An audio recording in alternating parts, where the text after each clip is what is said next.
Coming into the season, the St. Louis Cardinals felt that they were missing just one little piece.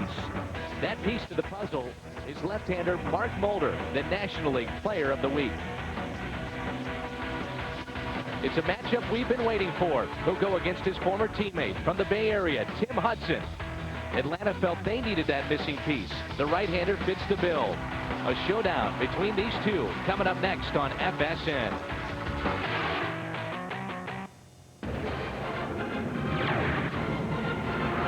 Welcome to Turner Field in Atlanta, Georgia. Home to the Atlanta Braves. They have won 13 straight division titles, and tonight they will play host to the St. Louis Cardinals. With my partner Al Barbosky, I'm Dan McLaughlin. We welcome you to Cardinals baseball. Little different buzz in the air, even though it's the first month of the season, but you've got two guys that are now in the National League, former teammates, and two of the hottest pitchers in the major leagues. Well, outstanding pitching, and that's what it's all about. Remember last time Mulder took the mound, he was matched up against Roger Clemens. Well, everybody in the National League knows about Clemens. You will know about Tim Hudson. He's as good, and it wouldn't surprise me if the scoring would be as low as that last outing. And we are expecting a very nice crowd here tonight in Atlanta, Georgia for the Cardinals and the Atlanta Braves. We're at Turner Field. Home to the Braves, the Cardinals kicking off a 6-game road trip tonight. Two guys may have success, though, against those starters. Former Cardinal Brian Jordan and Roger Cedeno. Pretty good numbers we'll tell you about when we come back. Run for the Atlanta Braves. 13 straight division titles. Last season for St. Louis, on their way to a division championship. Some great moments. Let's take you back 1 year ago.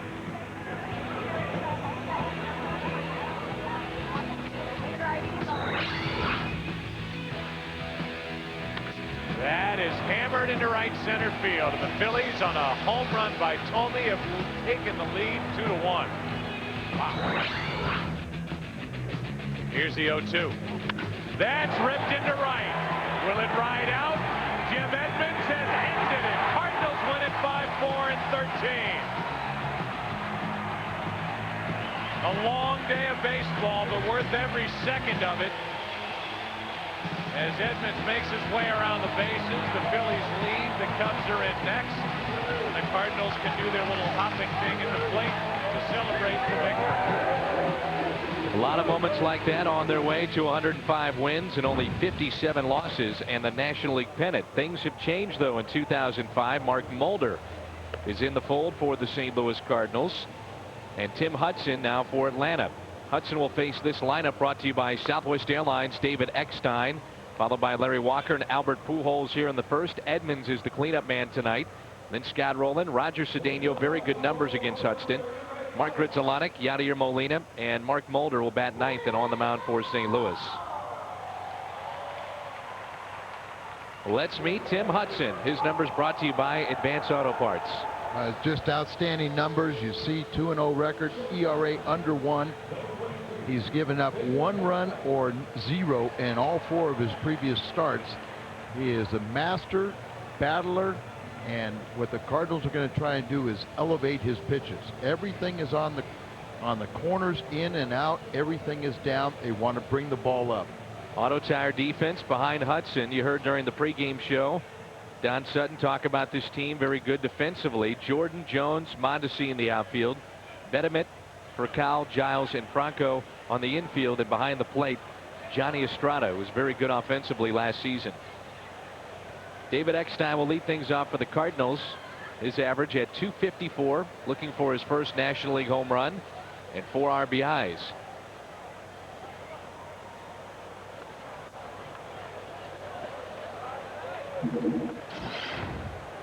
And he will dig in against Tim Hudson. This should be a lot of fun, and we hope you enjoy it on FSN Midwest. The first pitch, a little inside, and a ball to David Eckstein. A lot of times Hudson will try and get ahead with a pitch, and the Cardinals are really going to try to not go after that unless it's elevated.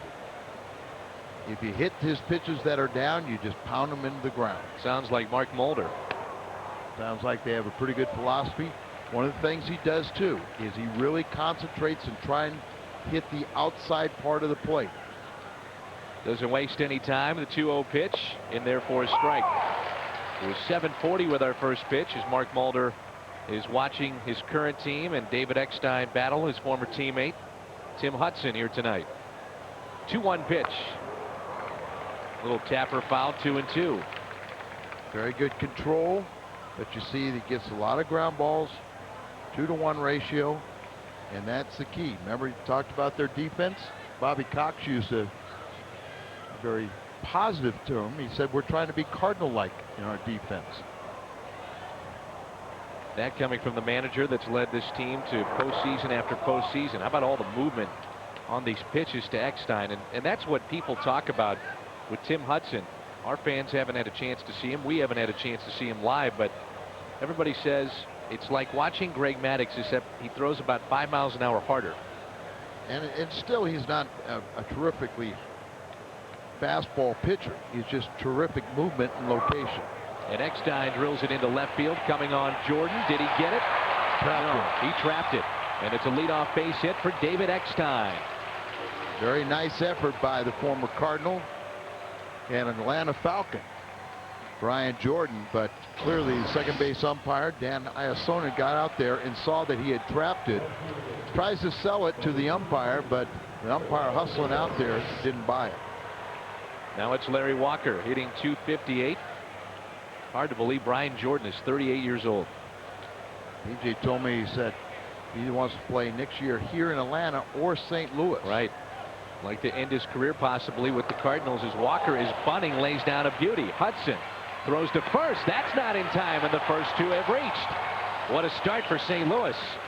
How about Larry Walker? First inning bunting against Tim Hudson. That's your MVP from '97, laying down a bunt in the first inning. Well, he was a slugger back then and drove in runs. Now he knows he needs to get on base for the other sluggers. And you don't expect him to drop down a bunt. Neither did the defense. And a nifty one right there, and he hustles his way. What's it tell you, too, about how many chances the Cardinals think they might get against Tim Hudson? They're going to have to manufacture some runs here tonight. That's exactly what it tells you. You better, runs should be at a premium. Sometimes you get these marquee matchups and they don't materialize. The one with Clemens and Mulder did, and I'm sure this one probably will too. Here's Albert Pujols, runners at first and second. Roger Clemens has got to be saying, why did these teams have to make this trade when I'm still playing? Because he faced both these guys, and both went 9 innings, and in Mulder's case, 9+ of shutout baseball. And Hudson went 9 shutout innings. It was a no decision. The Braves won 1-0 in 12. 0-1 pitch inside Albert Pujols. They say that Hudson consistently owls around 91, 92. Occasionally will hit 94, but he varies his speeds an awful lot. That last one was a 94-mile-an-hour fastball. And inside right there, but remember, he primarily gets guys out, but he'll kind of keep you honest with that good heater inside. A ball and a strike on Pujols. Good pitch, a lot of movement.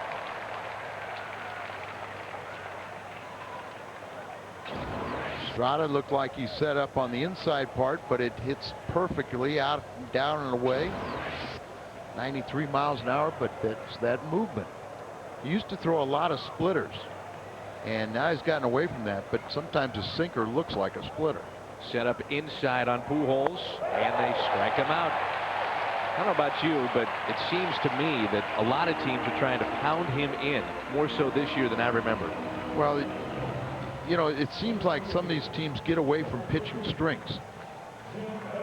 Most hitters like the ball out away from them. Where you don't see a guy do a lot of damage, especially a guy that can drive the ball. He's going to drive the ball if the pitch is in the middle or away.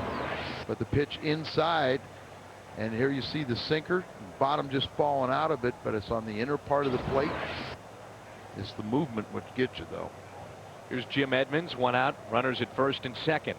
Hudson trying to pitch out of a first inning jam. Runs into trouble here. Edmonds drills it. They're going to wave in David Eckstein. The throw from right field. Mondesi's got a gun. It's offline, and both runners advance to second and third. The Cardinals lead it on Edmonds' RBI. That's number 14 on the season. Good start for St. Louis. Mondesi missed the cut as well, Al, so both runners advance. Yeah, Mondesi at one time had a cannon out there and terrific. This one, the ball is up. See, that's where you're going to go after that first pitch if the ball's up. And Eckstein just takes off. He saw it got by the infielder, worried about a line drive, throw way off line, but Oquendo has to be very aggressive. Good piece of hitting there, and as we said, a lot of times excellent pitchers will struggle a little bit in the first inning. Once they get settled in, then it's Katie bar the door. Scott Rowland, 1 out. Boy, a base hit would be big here. Cardinals, the champions of the National League, taking on this Braves team that we talked about, over a decade of excellence in the National League. We also mentioned that either Tony La Russa or Bobby Cox, one way or another, has been involved in postseason play every year since 1987. Bobby's dominated in the regular season. Tony has had better record in postseason against head-to-head matchups. Rowland jammed, fouls it off, and he's in the hole, 0-2.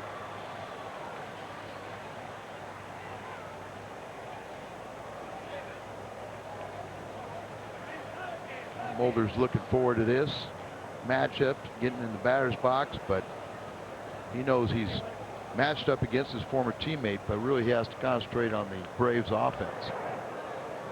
It's a career year a season ago for Scott Rowland. Personal best in average, on base percentage, home runs, RBIs. Another Gold Glove, hits it sharply up the middle. That's a base hit and an 0-2 mistake. 3-0 Cardinals. On 0-2, he drilled it up the middle. How about this start? This game is long from over, though, but this is what you have to do. Jump out there. 0-2, like you said, the ball's up. Got movement, but it was up in the zone, and a nice piece of hitting right there. With 2 outs, you're going to send that runner from second base, and really not even a play. That's 5 RBIs on the season now for the Cardinal third baseman. Excuse me, 1 out. And here's Cedeno. That's in the dirt. Our Ford key matchup, as we talked about earlier, against Tim Hudson. Cedeno is 6 for 8. And we talked about as well Edmonds a year ago hitting that walk-off home run. He got the first RBI tonight, and also a run scored already against this right-hander.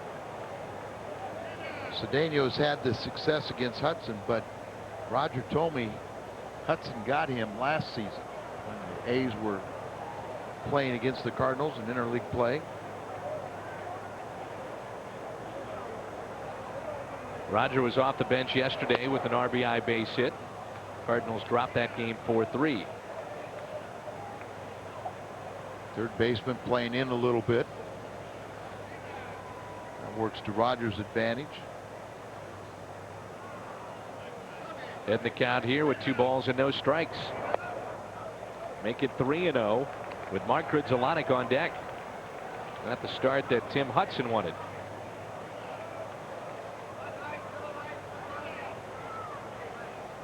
Georgia native, came here, and then they signed a contract to stay right before the season.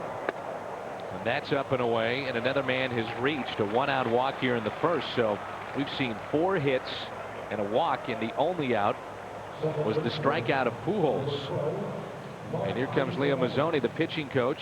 He's been along with Bobby Cox for a number of years here in Atlanta. The Mad Rocker. And Leo was disciple of Johnny Sain. They were together in the Braves minor league system. Leo was a little left-handed pitcher. I first saw him in the Giants minor league system. But Leo's a good study, believes in an awful lot of throwing. These guys believe in a lot of pitching, of dominating down and away. That falls into Leo's philosophy. From Leo Mazzoni to Dave Duncan. With his man on the mound tonight, Mark Mulder, watching. Both of them recognized as 2 of the top pitching coaches in all of baseball. First and second for Grudzielanek. I got to tell you, Al, I smell a hungo maybe with Mark Grudzielanek making history at Busch Stadium this past week. We're going to find out tonight, though, aren't we? Yeah, I mean, definitely has a leg up. But, Mulder's National League Player of the Week. A lot of competition. Grudzielanek slaps this one the opposite way, and it is fair. Into the corner it goes. Another run will score. Cedeno will be held up at third. Grudzielanek with an RBI double. 4-0 Cardinals. It's 10 for 16, Grizzlonic in his last 5 games. So that's good piece of hitting there. Good luck that it stays fair.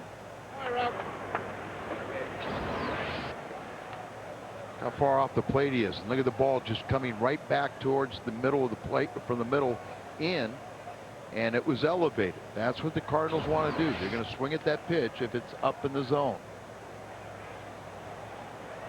4-0 Cardinals. Here's Molina. Check swing did not go, says our first base umpire. Molina really struggling, and especially in this situation, 2 for 21 with runners in scoring position. And he did not have a good at bat at the end of the game yesterday. But a lot of people, just don't understand where Tony La Russa trying to build his confidence. Maybe it costs 1 game, but down the road it'll be beneficial. Here's a squeeze. It's bunted in the air, caught by Hudson. What a play! And it's a double play. They step on the bag at third, and the struggles continue for Molina.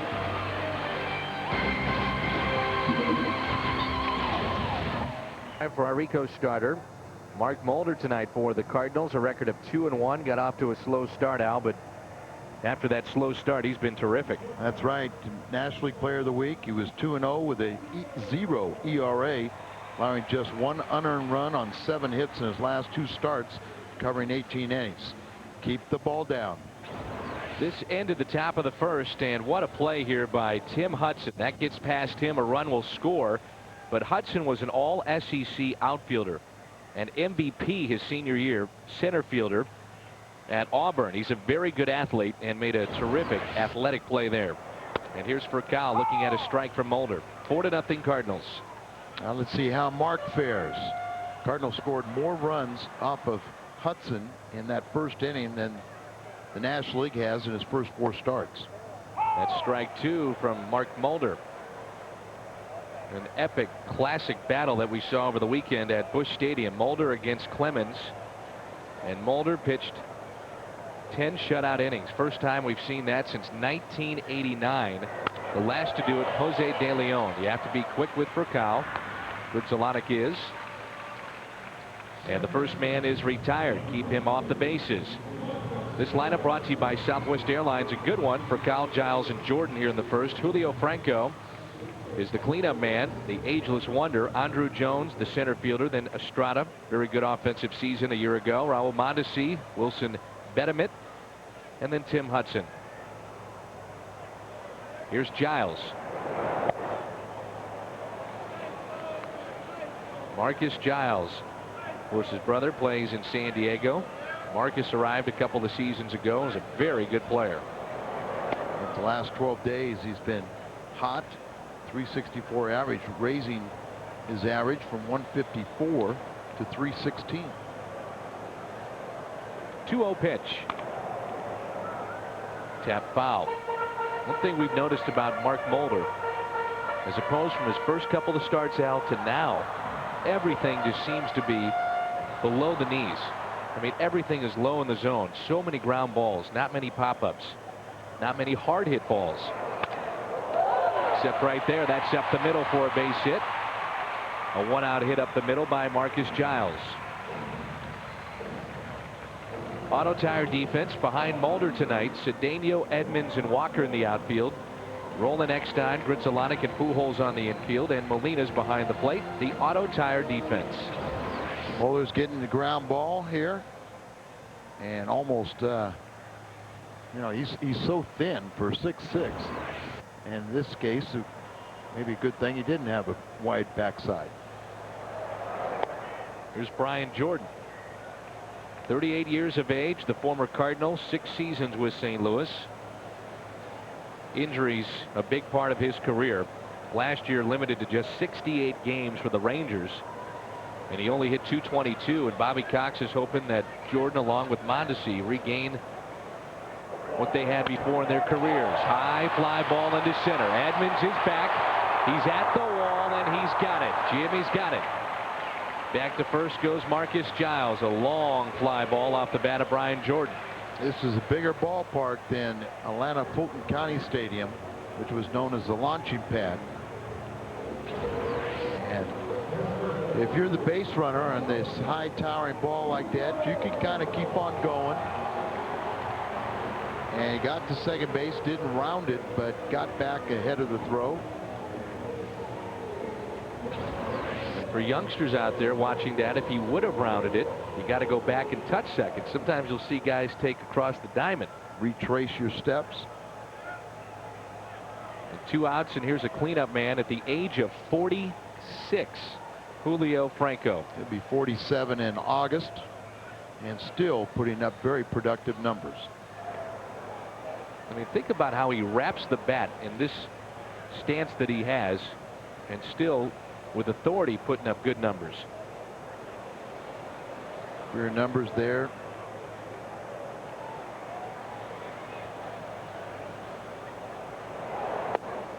First pitch a little low by Mulder, and that's ball 1. Franco hitting .250, no homers and 2 RBIs. Adam LaRoche, first baseman as well. Those two split time.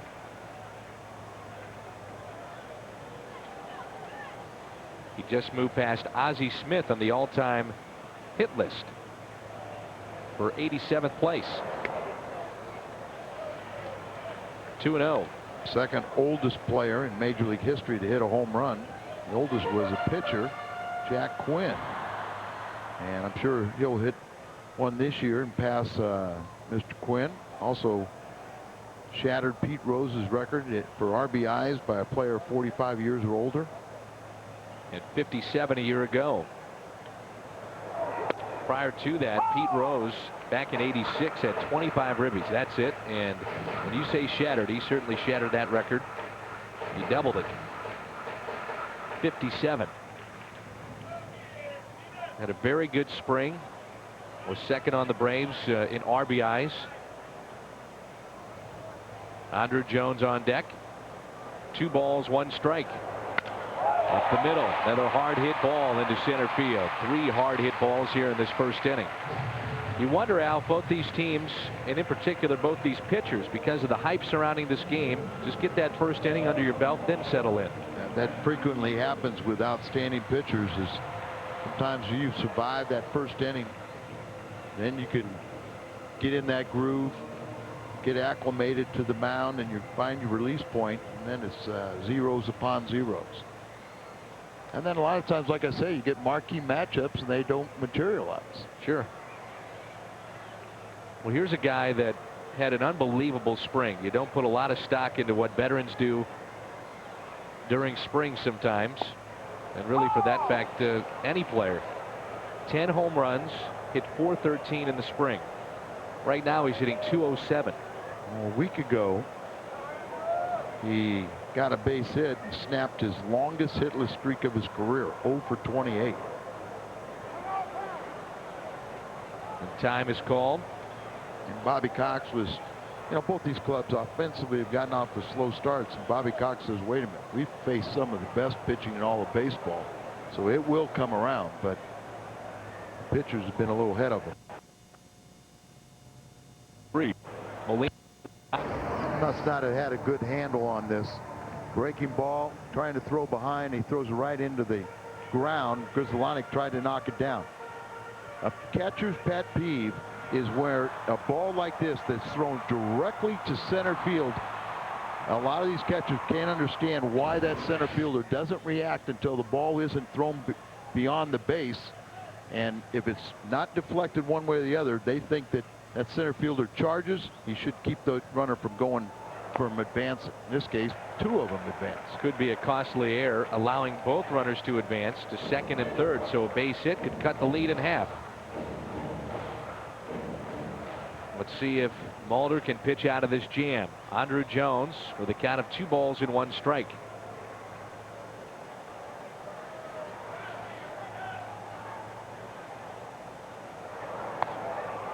Jones a season ago, good numbers, not great. Hit .261, 29 homers, 91 RBIs. And he went through very hot spells, cold spells, up and down, very streaky. He's also a strikeout guy. He set a club record 147 strikeouts last year. Can Mulder come back to get him? Full count. One thing we do know about Jones and Edmonds, two of the best defensive center fielders in the game of baseball, they both own 7 Gold Gloves. It's almost as if you just give those guys a Gold Glove and then figure out who the third is. Just hand it to him right now. Here's a 3-2. Pulled to short, into left. Cedeno's throw is cut off, and it's 4-2. The throwing error by Molina comes back to haunt the Cardinals. But a tough night for him already here in the first as he bunted that squeeze play into the air. That cost the Cardinals with a double play. He throws one into center field. Runners advance, and now the base hit with 2 outs makes it a 4-2 game.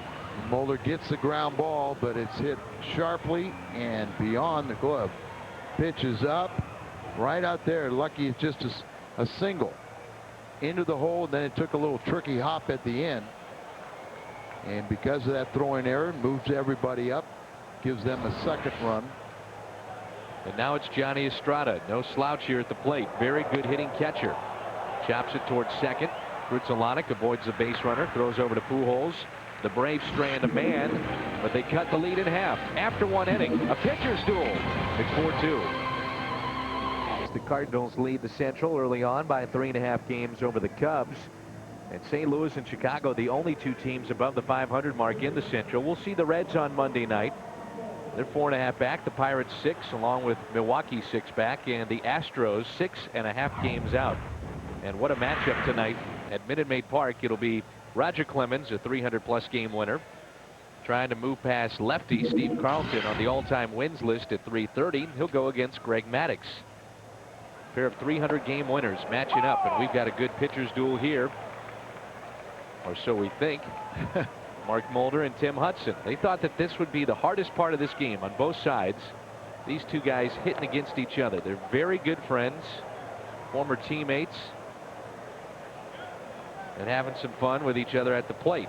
2 pranksters that have a unwritten code that they don't do anything against each other. Just attack everybody else. 1 ball, 1 strike. Mulder grounds it right side. Franco is there. Flips. And that's the first out. Those two having a laugh on the field near first base. Marquee matchups. How about this action across Major League Baseball? Mulder, Hudson tonight. Maddux, Clemens tonight. Roy Halladay and Randy Johnson. Halladay, Cy Young Award winner a couple of years ago. Randy Johnson has won multiple Cy Young Awards for the struggling Yankees now. Great pitching in Major League Baseball tonight.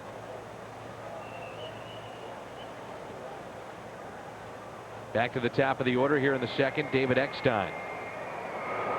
Eckstein rips it, pulls it foul. He singled and scored back in the first as the Cardinals plated 4. Walker on deck. That broke an 0-for-9 streak for Eckstein. These two faced each other a bunch in the American League West Division. First 4 starts. There you see what he's done. Yeah. And then tonight. 3 earned runs in 28 innings, and Cardinals have outslugged the National League. 1 ball, 1 strike on David Eckstein.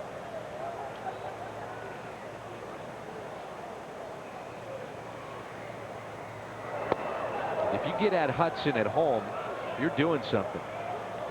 He ranks just ahead of Mulder for the best home winning percentage in baseball history with a minimum of 75 home starts. Hudson is 47 and 15. 47 and 15. As you said, Mulder not far behind that.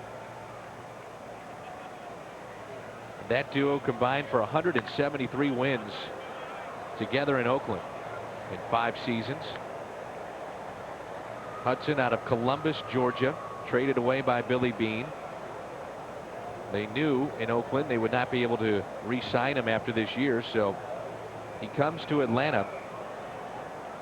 And John Schuerholz, the GM, was facing an ultimatum. as that is hit to second, 2 down. They had to get him signed before the end of spring training. They did that with a 4-year, $47 million deal. Well, I think Hudson played his cards right by. There you see John Sherholtz, the general manager, and a big part of success here. A tandem of Sherholtz and Cox, just like Walt Jockney and Tony La Russa. But you know, after he lost J.D. Drew, the big trade with the Cardinals, and then Drew walks after a year, he didn't want that to happen. So Hudson was in pretty good negotiating stance. John Sherholtz also saying that they wanted to get back to where they were in the 90s. Not so much focusing on the offense, but focusing on pitching, number one, defense, and then the offense. As J.D. Drew left for $55 million to go play with the Dodgers. A ball and a strike on Walker. He bunted his way on, first time up. Asked Larry how he likes hitting in this ballpark, and he said he doesn't really see the ball well here. He does not think the lights are that effective.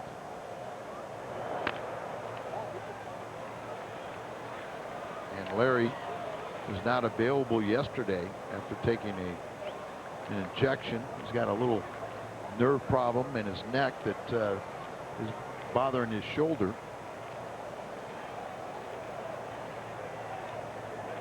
Count of 2 balls, 2 strikes. Inside corner, they got Walker looking. So 1-2-3 inning for Tim Hudson. Mondesi, Betterman, and Hudson coming up. Chevy's Cardinals Crew Kids Club features Jeff Suppan this season. For only $20, members receive over $70 worth of great stuff, including 3 tickets to Cardinals games, a free kids meal at Chevy's Fresh Mex, and great Cardinals gifts and more. STLCardinals.com or 421-3060, the Cardinals number to call. Albert Pujols in foul territory, retires Raul Mondesi on 1 pitch. That's how we start the bottom of the second, with the Cardinals leading by the score of 4-2. Hudson settled down in the second. Let's see if Mulder can't do the same. Still, a lot of these pitches are kind of up in the zone. This is the third baseman, Wilson Betterman, and you might remember his name from a couple of seasons ago. This is supposed to be a can't-miss prospect in Major League Baseball, whether it be with the Braves or whoever. But it's taken him a while to get to the major leagues. He's playing tonight because Chipper Jones is out with a bruised left foot. He injured that on Sunday. He injured it trying to score and eventually did against New York. Stepping on the bag, landed kind of in an odd position and crossed the plate, ran down the steps of the dugout. We haven't seen him since. And kind of a severe bone bruise.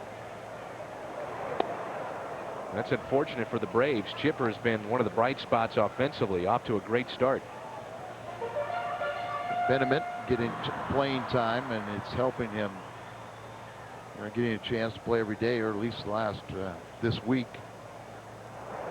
The 1-2 is right down the middle. He couldn't pull the trigger, and a strikeout for Mulder. His first tonight. And Mark's not a strikeout pitcher. Hudson is more of one, but he tries to get guys to put the ball in play early. And that's why he went 10 innings last time out, because he only threw 101 pitches through 10. And now it's Tim Hudson against Mulder. And Mulder grounded to first.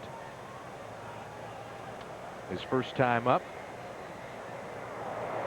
First pitch is in there for a strike. Hudson told John Mabry prior to the game, make sure you tell the big lefty I'm taking him deep tonight during batting practice.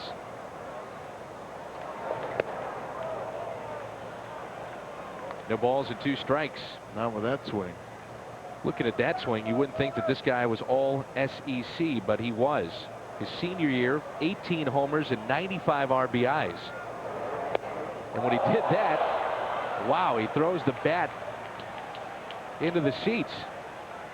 Got that guy, the gentleman in the hand, but he seems to be okay. And Mulder has his 3rd strikeout. Check that, his 2nd. Due up for the Cardinals, Albert Pujols, followed by Edmonds. And then we'll see Scott Rowland. And here is Albert Pujols. Top of the third, Cardinals up 4-2. Pujols, Edmonds, and Rolen against Tim Hudson. He settled down after a shaky first inning. One of his bright spots in that first was striking out Albert Pujols with 2 runners on. Hudson with 2 strikeouts so far in this game. Albert falls behind 0-2.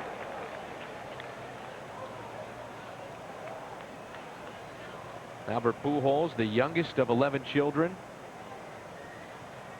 Born in the Dominican, moved to New York, then moved to Kansas City, just outside of Kansas City.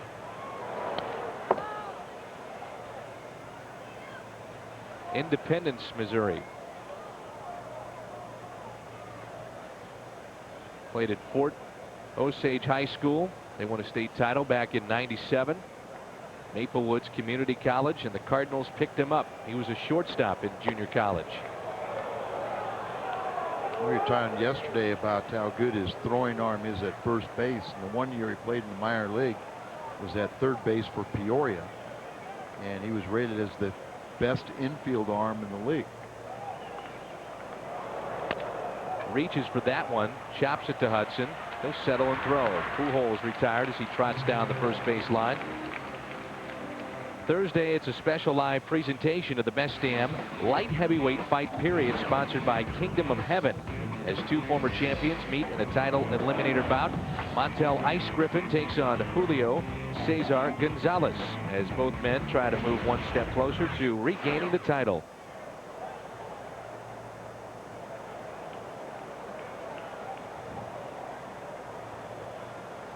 And here's Jim Edmonds, 4-2 St. Louis. Fastball and a strike with 1 out, nobody on. You know how rare that base hit for Edmonds was here at Turner Field?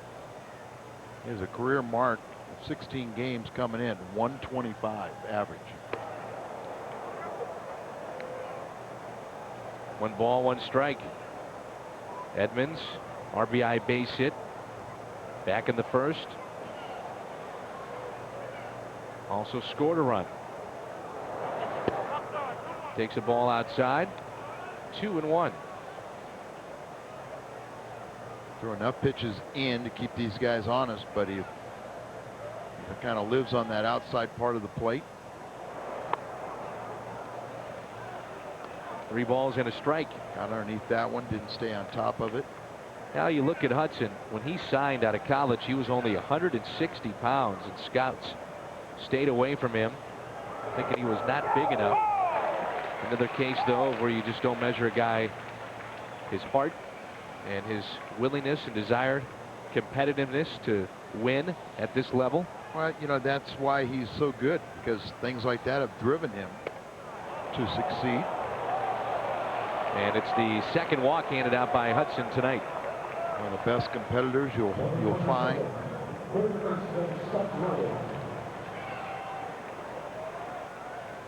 One of the things the Cardinals felt they could do is run against Hudson too. Back in 2000, there were 27 attempts to steal against Hudson, and 24 of those were successful. As he checks on Edmonds over at first. Memory serves me right, didn't Cardinals really take advantage of Estrada's throwing a year ago? Yeah, the Cardinals won 4 of 6 against Atlanta last year. And he's in an era where they don't often steal. He's already had 18 attempts against Estrada. A strike to Scott Rowland. He had a base hit up the middle and an RBI. A run scored back in the first. Cardinals got their runs in the first, lead it 4-2.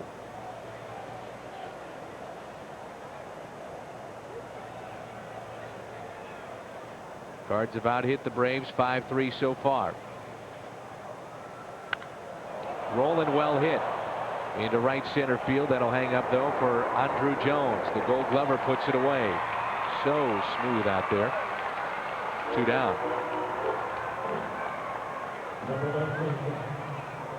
And it brings in the switch hitting Roger Cedeno, who walked back in the first.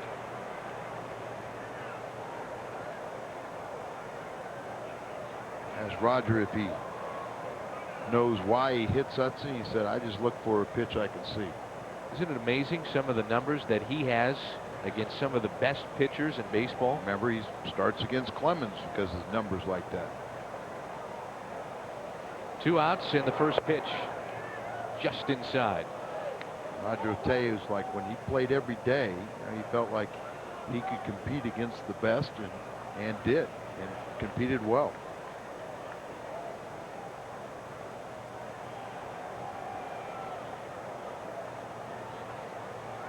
Another check on the runner at first to Edmonds. Cedeno, of course, came up with the Dodgers back in '95. Was with the Mets, the Astros, the Tigers, and now in his second season with the Cardinals.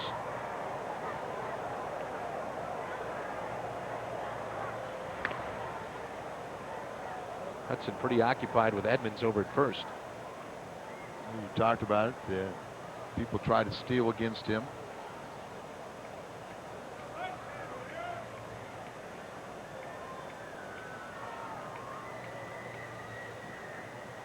Here comes a 1-0. Rogers slaps it foul into the Cardinal dugout almost. Right over the top of the dugout. Into like the first row.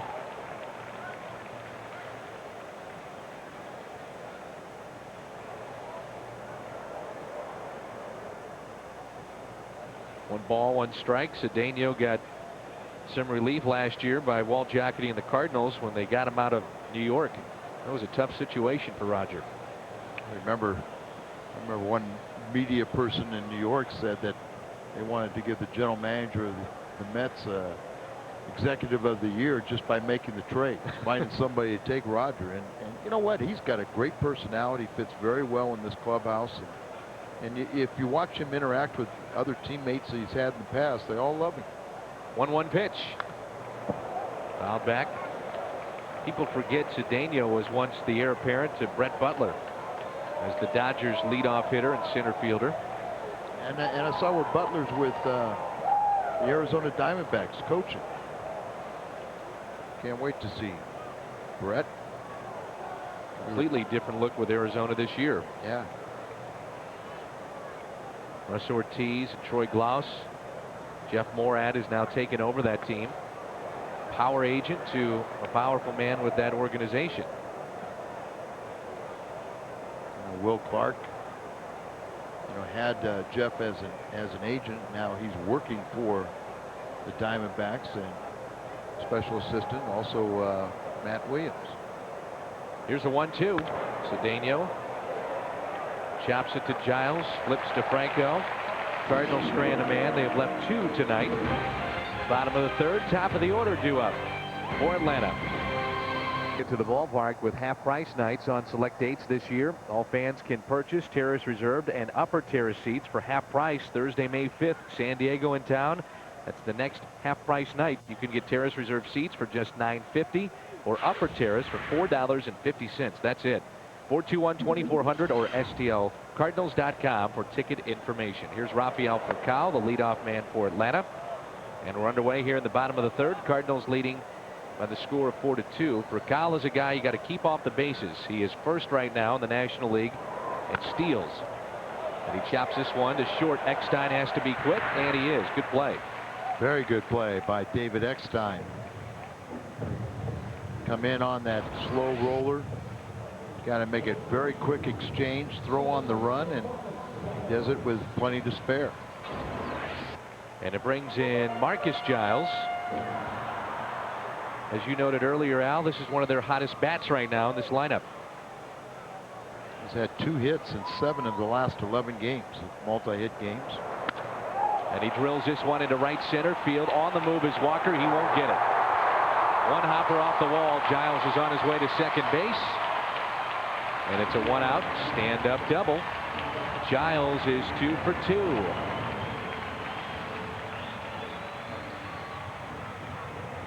Let's check in with Joe Goldberg. Yeah, guys, out beyond left field, which of course is Brian Jordan's domain. He said he would love to end his career either in St. Louis or here in Atlanta. He said St. Louis holds a special place in his heart. He will be back, of course, August 5th, 6th, and 7th when the Braves come to town, his last ever series at Busch Stadium, guys. Brian Jordan, of course, was with St. Louis 6 seasons.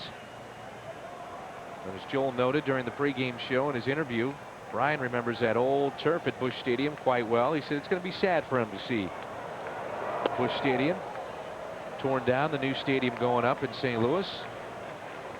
I wasn't trying to retire him, but I already asked him about coming to the Legends camp. How do you take that? Told him Ray Langford's coming this year, and I even talked to Ronnie Gann about it. Uh-oh. That's into deep left field, and that ball is gone. Way out of here. 2-run home run for Brian Jordan, his second, and it's a 4-4 game.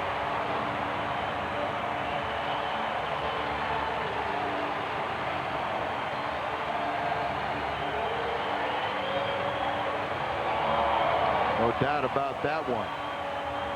Long fly ball. Only the second home run allowed by Mulder. He doesn't give up many, but indication that he's not getting the ball down.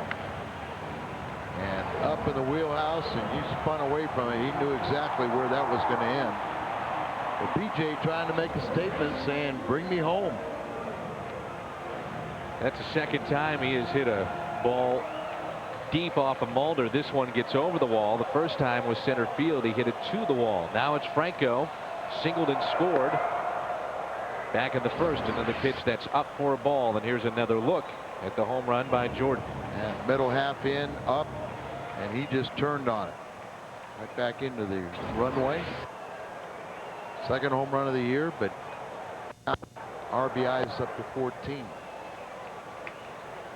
a great smile, and saw a little hug from Tim Hudson. New life. Get him back even. Was 4-0, now 4-4.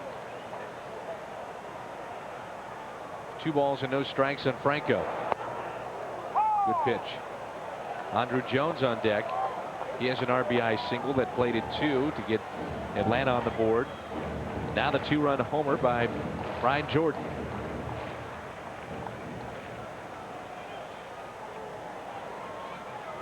Franco has said he'd like to play till at least 50.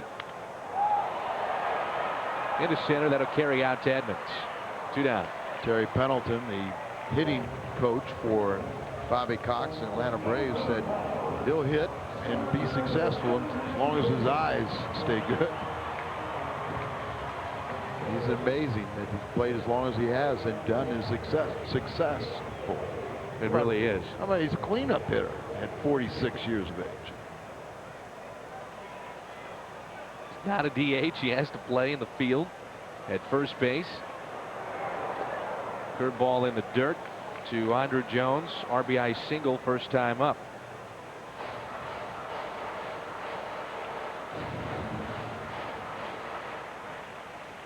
Amazing story of Julio Franco.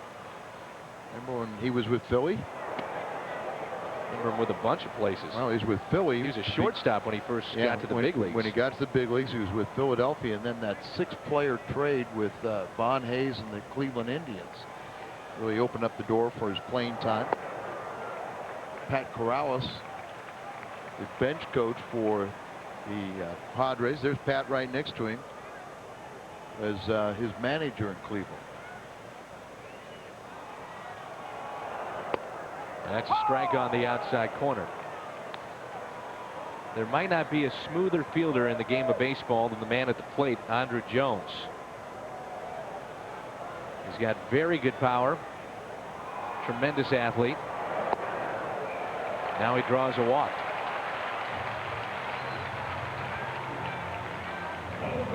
And this is not the same Mark Mulder we saw over the weekend.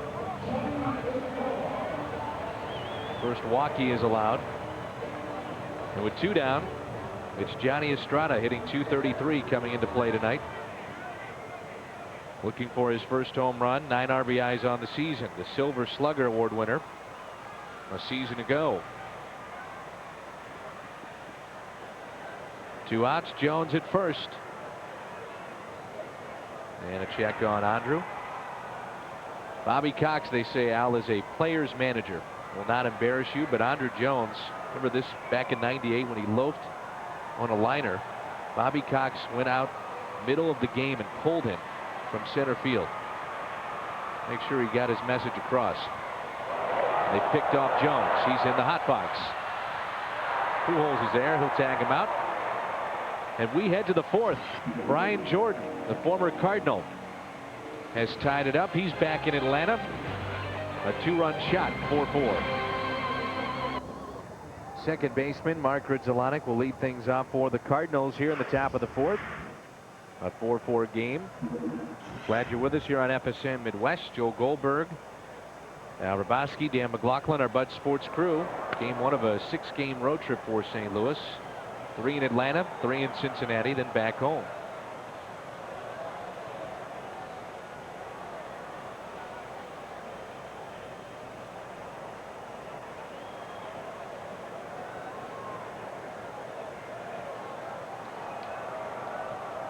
Oh, 1 pitch in the dirt, 1-1. Jose Oquendo, of course, the secret weapon. Remember when he pitched, he was on the mound at Busch Stadium. It was against these Atlanta Braves. He went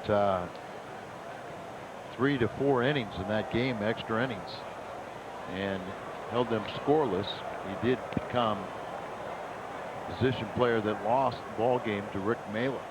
Mailer said it was the most pressure he's ever pitched under, knowing that he was in a tie game being opposed by a position player.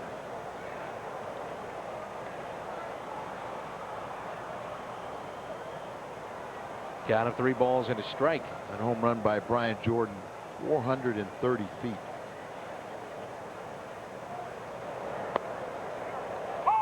Strike on the outside corner.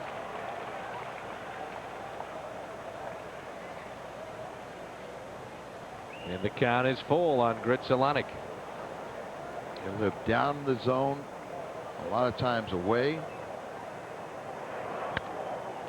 And he shoots that one fair. Past Franco. Grudzielanek is thinking too. Mondesi the throw to second. Safe at second. Grudzielanek, his second double. He's 2 for 2. This portion of Cardinal Baseball on FSN Midwest is brought to you by Advance Auto Parts. We're ready in advance.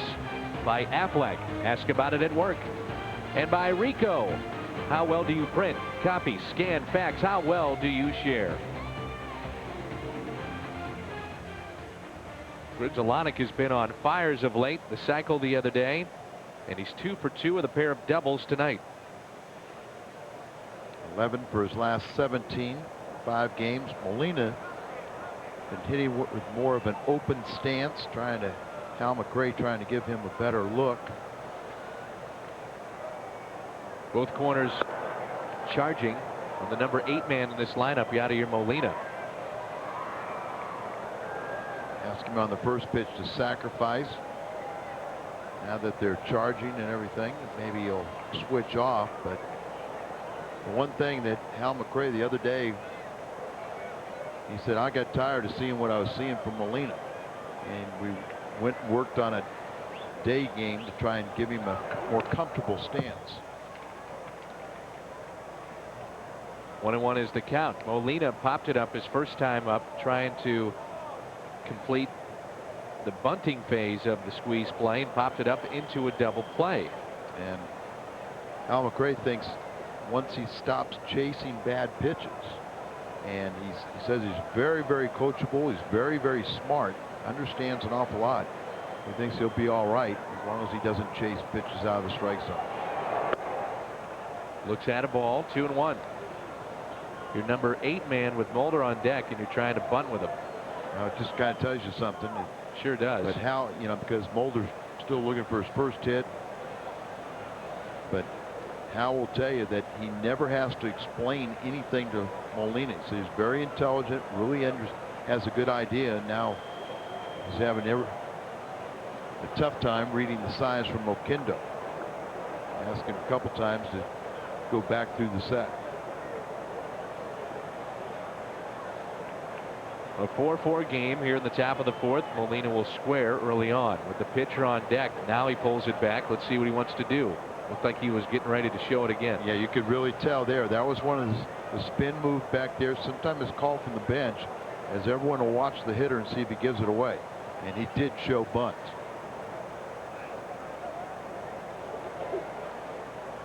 He squares the 2-1 pitch. There's a strike. 2-2. Well, he's really struggling.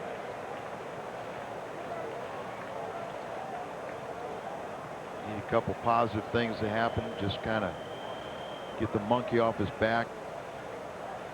Wonder if he's starting to take some of his offense to back behind the plate, throwing that ball away tonight. That's very uncharacteristic. Count is even. 2 balls, 2 strikes. Ground ball right side. Good job by Molina, moving the runner over.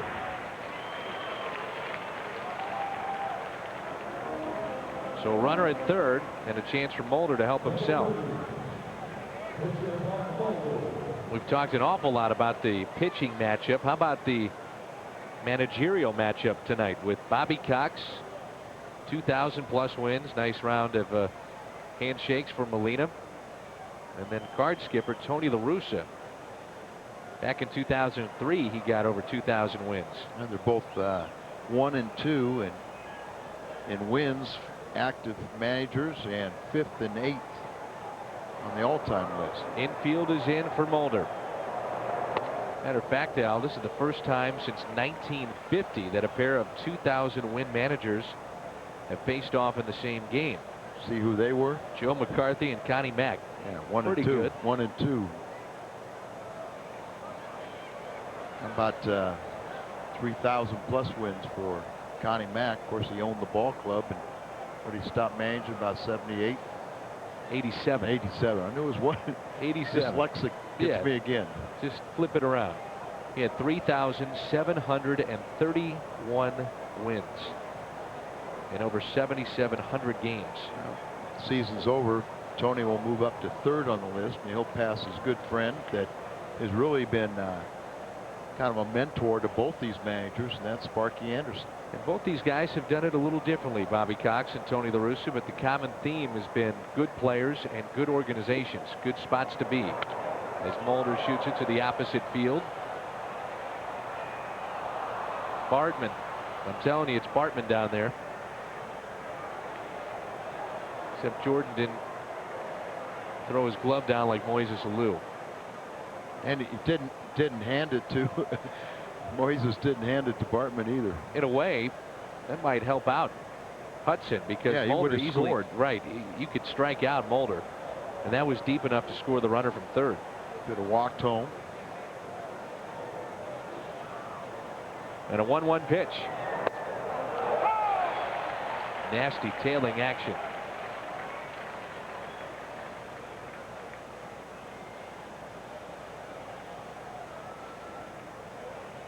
Marcus first time up, grounded it to first with Hudson covering. Can't help himself. Swing and a miss. Let's check in with Joel again. Well, guys, no one other than Mark Mulder knows Tim Hudson on the Cardinals better than except David Eckstein. Eckstein, 50 career at-bats against him. His first ever career home run in the majors was against Hudson, and they actually faced each other once in college. Florida against Auburn. Eckstein went 1 for 3 in that game. He said it was just a jam shot, but they did win the game. He also said that Hudson was the best hitter on that Auburn team, guys. Well, I mentioned it before. Thank you, Joel. 396, 18 homers, 95 RBIs for Hudson that senior year. When he was the player of the year in the conference, he actually broke Frank Thomas's school record for RBIs. And now he's matched up here with Eckstein. A lot of good college hitters don't make the grade. And I think he picked the right end of baseball pitch. Eckstein, ground ball. Giles. He saves a run. Great play by the Braves second baseman. Eckstein 1 for 3. Midway through 4 here in Atlanta. We're tied 4-4. 4-4 game, bottom of the 4th. We turn to the Aflac trivia question. Name the pitcher who owns the Cardinals rookie record for the most appearances. As Estrada looks at a high strike from Mark Mulder. I know that one. As do I. He just confirmed it.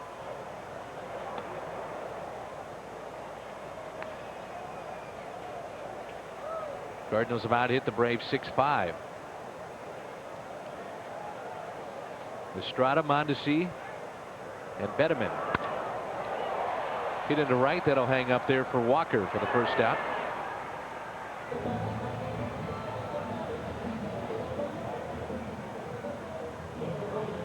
Remember John Rocker, of course, Al?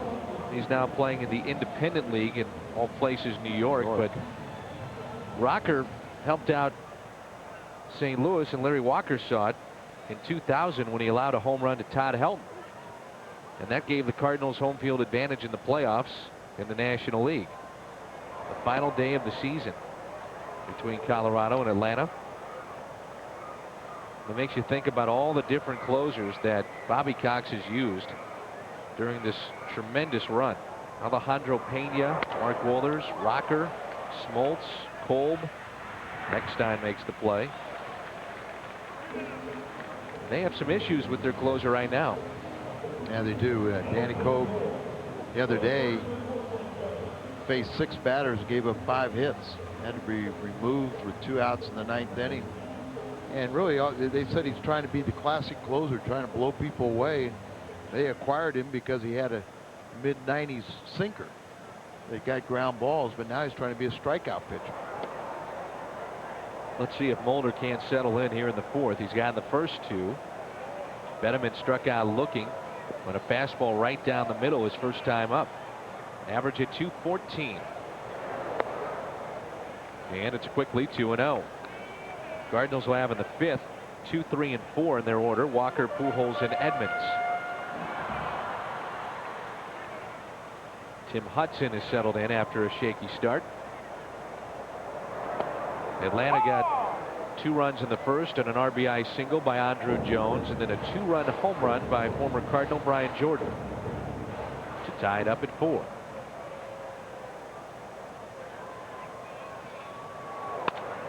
Back to Mulder. He hit it. Slowed it down for Grudzielanek. Over to Pujols. Mark Mulder, a 1-2-3 bottom of the 4th. The big boys coming up for St. Louis on FSN Midwest. Walker, Pujols, and Edmonds. We're tied at 4. The question: name the pitcher who owns the Cardinals rookie record for the most appearances. And our answer to the Aflac trivia question: Mike Perez in 1992, 77 games for St. Louis. The scoreboard here in Atlanta is just amazing. 70 feet high, and it's presented in high definition. The clarity is just remarkable, as Walker will lead things off here in the 5th. Clarity, color, you know, just the size of it. It's outstanding. All the things they can do with that. That is the best I've ever seen. Period. Walker to the opposite field. That's extra bases. Leadoff double for Walker. The Cardinals had a leadoff double back in the 4th inning. And a leadoff double here in the 5th. Ball up, and he hammers it to the opposite field, sliced away from the outfielders, and knows he's got extra bases. Gold Glover Andre Jones out there. You're not going to, and the way Brian Jordan hustles after balls, you're not going to get more than 2. Would you agree Albert Pujols, who's getting set to face Tim Hudson, has not looked comfortable in his first 2 at-bats? Exactly, but really rare, because he's a .400 average with 5 home runs, 13 RBIs in 12 games here at Turner coming in. And of late, he's hit just under .400 in his last 9 games. A little bunch of RBIs. Outfield is straight away for Pujols and deep, and he hits this one into deep right center field. Get going. Home run for Albert Pujols. 6-4 Cardinals. That's the Albert we know. He smoked it into right center field. You know, it seems like been out, you know, too much movement, not waiting back, and so it's good to see him hit it to the opposite field. Ball up and away, and he is so strong. Head doesn't move a bit, and he just uses that downward stroke to hit that line drive into right center about 415. And now it's Edmonds.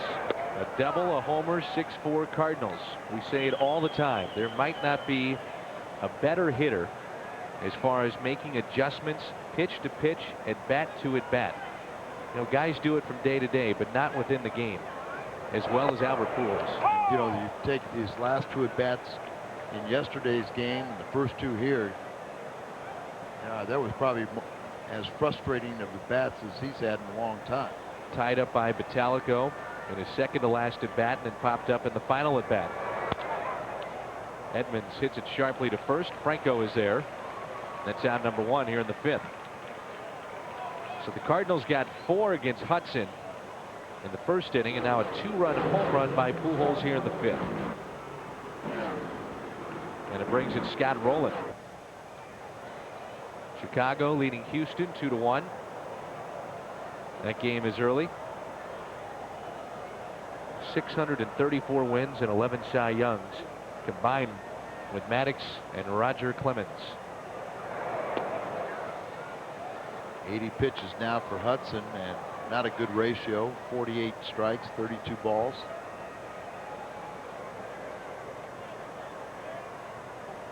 And a 1-0 pitch.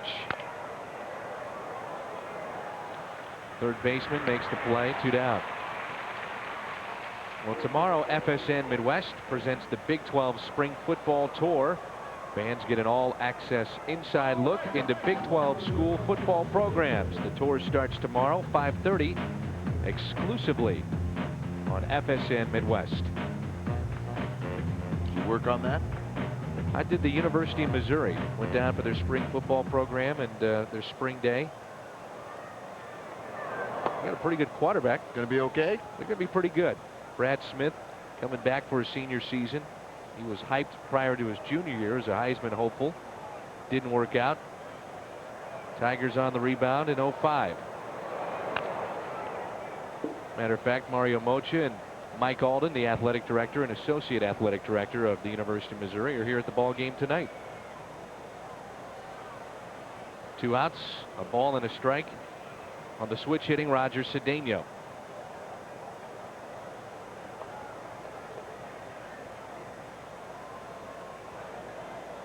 Roger hitting 182. And tonight, Cedeno has walked and then grounded to second. Pujols has put the Cardinals on top 6-4. Good pitching pairings all weekend long. John Thompson and Matt Morris tomorrow. Fastball misses in. Then Jeff Suppan, he just gets another easy start against John Smoltz. He's had Ben Sheets, Carlos Zambrano, and now Suppan will get John Smoltz on Sunday. And other than opening day for Smoltz, he's pitched very well in his return to starting. Broken bat. Giles bare hands, and the ball gets away, and Cedeno's going to stay put at first. He didn't realize that the ball had gotten away.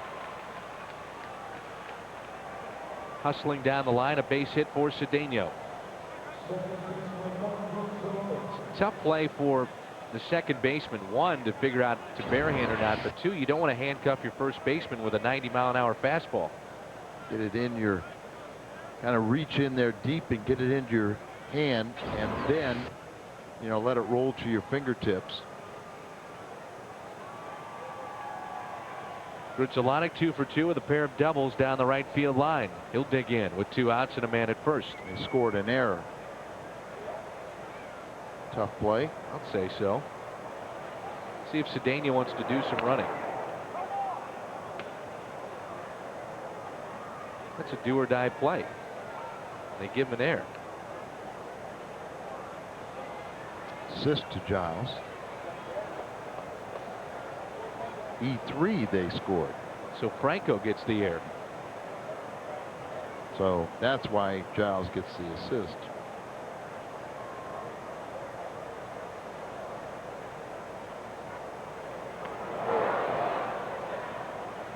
Earlier in his career, Cedeno was a threat to steal numerous bases when he was playing every day.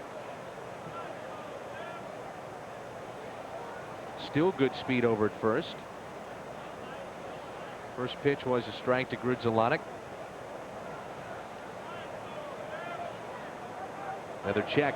Like Roger may have been leaning. You've got a guy that can handle the bat and really, you know, if you ask him to hit behind a runner, that is a strength for Grudzielanek.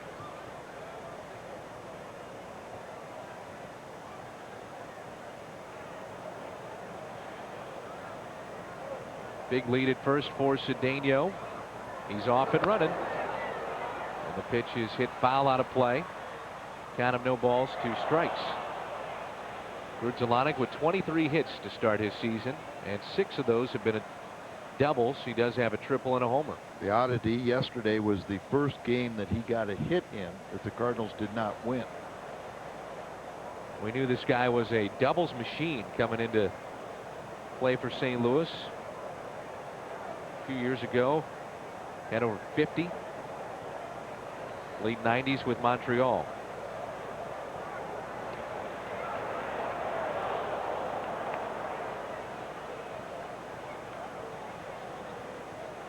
We're in the 5th, and the Cardinals lead it 6-4.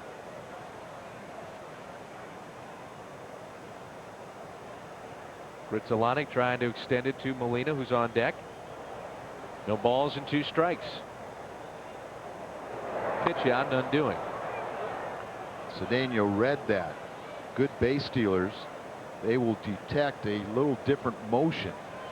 On a pitch out, the pitcher a lot of times will slow up, and they just see the difference in the releasing when you're throwing a good pitch to the plate or when you're pitching out where you ease up, and they can detect that, and he stopped his forward progress. Big lead at first. Got him now. Yep. And Cedeno is tagged out by Furcal. Slams his helmet in disgust. Albert Pujols with a 2-run home run. His 6th on the year. RBIs number 17 and 18. 6-4 Cards. Matt Morris will make his 3rd start of the season tomorrow. His 9th career start against Atlanta. He's 1-5 against the Braves. That's your Budweiser. What's on tap? That'll be on WB11. John Thompson will go for the Braves. And this is Tim Hudson in the Braves half of the 5th. Cardinals on top 6-4. Back to Mulder. Broke his bat. And Hudson is 0 for 2. Top of the order, Rafael Furcal, and then Marcus Giles.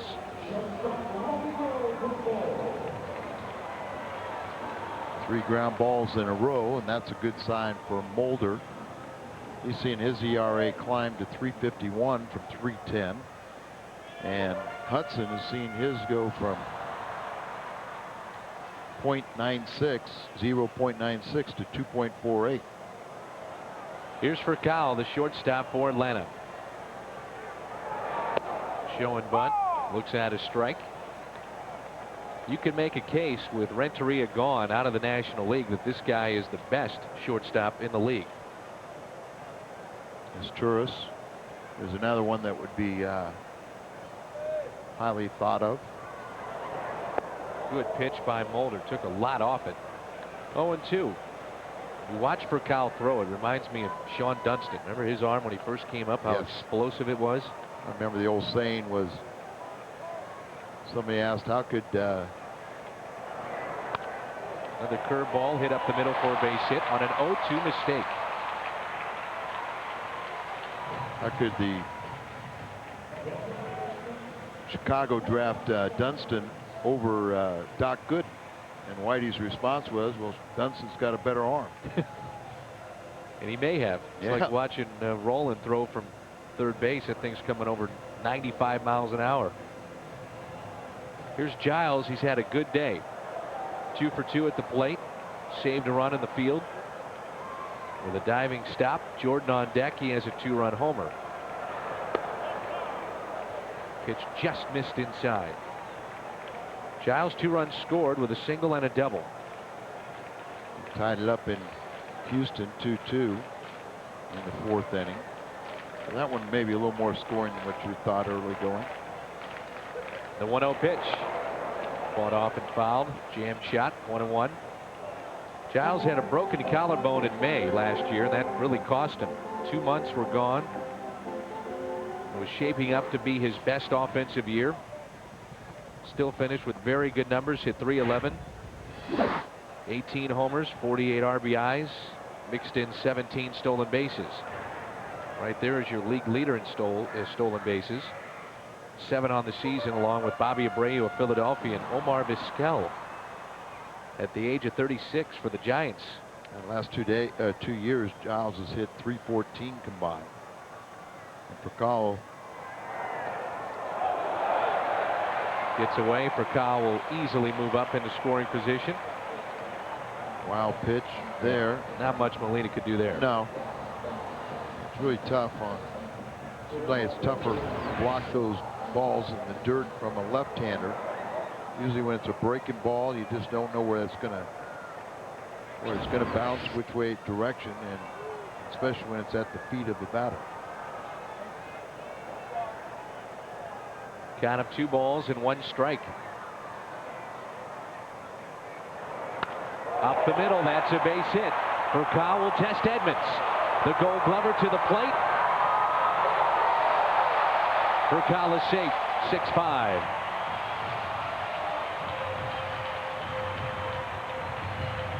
Jim Edmonds made it close, and because his throw was at such a low trajectory, Giles, the hitter, only stays at first base, right up over the mound, and Jimmy charging hard, comes up firing, low trajectory, gets it all the way there, and Furcal, one of the fastest in the game, and goes around the plate, but Molina didn't catch it cleanly, but because of the low throw, Giles has to stay at first. Pitch count for Mulder. He's thrown 60 so far. Jordan has hit the ball hard twice, including a 2-run homer. Pitch misses low. Back-to-back singles by Furcal and Giles has cut the lead to 6-5. Not the pitcher's duel we thought it might be. Nope. 11 runs to this point, 15 hits. 1 ball, no strikes. And Jordan looks at a ball outside. 2-0. And they're going to go out and slow down Mulder.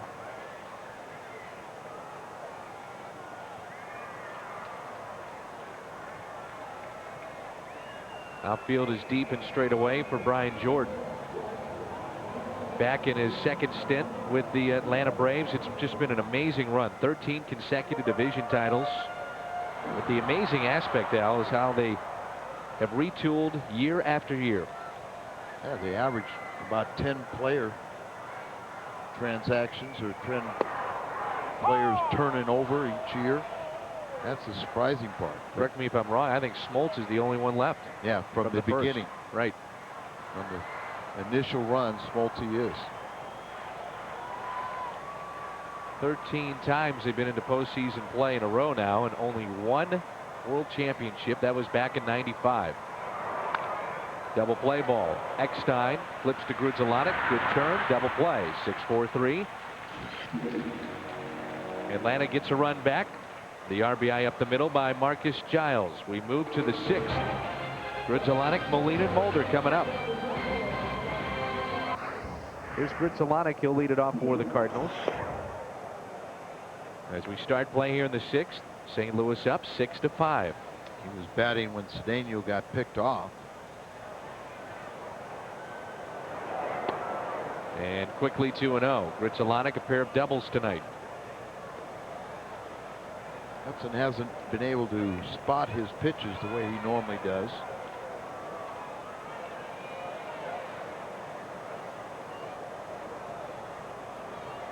.20 pitch. Upstairs for ball 3. Of course, Grudzielanek was acquired as a free agent in December from Chicago. Injuries are part of the problem with his tenure in Chicago. Achilles heel problem. He platooned with Todd Walker last year.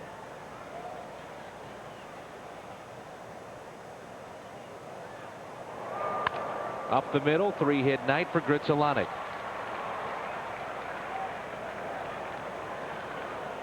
Well, Tony La Russa, prior to the last half inning, went out and talked to Tim Cheetah, the third base umpire, and I'm sure they're talking about Hudson and what was he doing going towards the plate? Was he going towards the plate? Was he balking? This is to pick off Cedeno. I didn't see anything. Did you?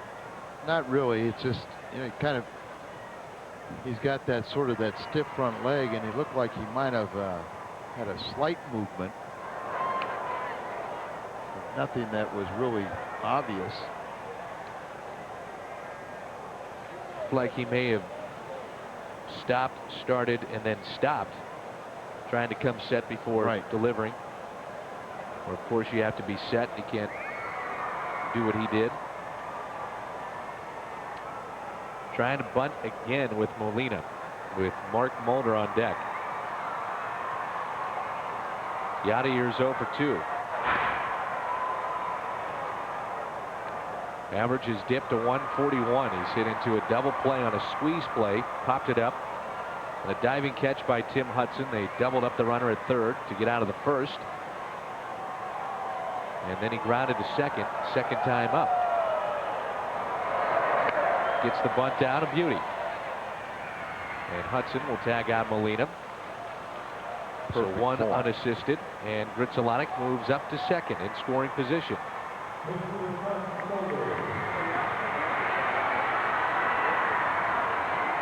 His teammates very supportive of him, trying to encourage him every time he does one little thing. But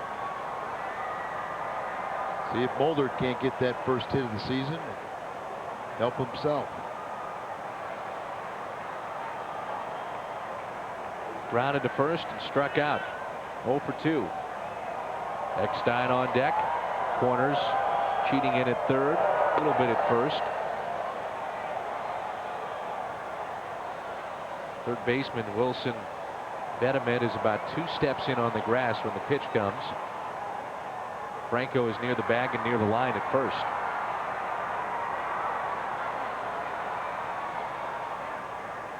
One 0 pitch. 1-1.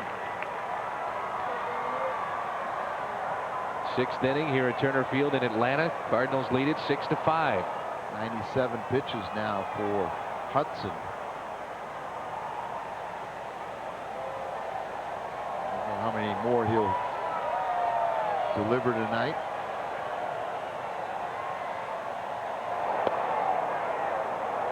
Two and one.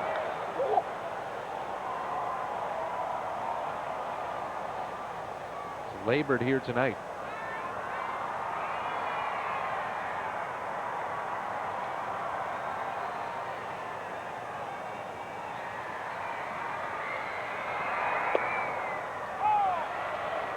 Two and two on an inside pitch. Works both sides of the plate. Determined not to let his buddy get his first National League hit.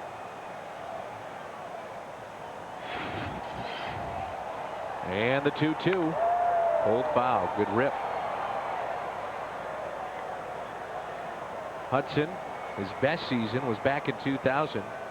He's been a 20-game winner once, and it was that season he was 20-6. Well, you know, he was the first to get to the major leagues of the big three. He was the first to win 20. And Mulder came up, he won 20, and then Zito, and then he won 20. And won a Cy Young. 2-2 pitch. Mulder rips it into left. Jordan will make the play. Hudson looking at Mulder as he runs off the field. Good play by Jordan on left. That saves a run and a hit. Good base running by Grzelcyk to locate the ball and to be aware that it was going to be caught. Get back to second base. Jordan kind of went right out from underneath. You always worry about him when all the knee problems he's had. This copyrighted telecast is presented by authority of the St. Louis Cardinals LLC and may not be reproduced or retransmitted in any form. And the accounts and descriptions of the game may not be disseminated without the express written consent of the St. Louis Cardinals LLC. 2 outs, a runner at second, and Eckstein will be the hitter. Decision for those two, as Hudson has thrown 101 pitches now. He's not due up for a while in their lineup. Do you let him go another inning? Well, that's it. He has thrown 114 in that no decision against Houston, where he went 9 innings, 4 hits allowed, no runs, 1 walk, and 9 strikeouts.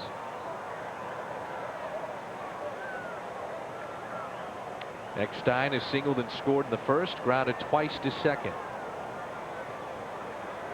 As Giles robbed him of a hit and an RBI last time up. Hudson calls Estrada out. And to change the signs with a runner on second base.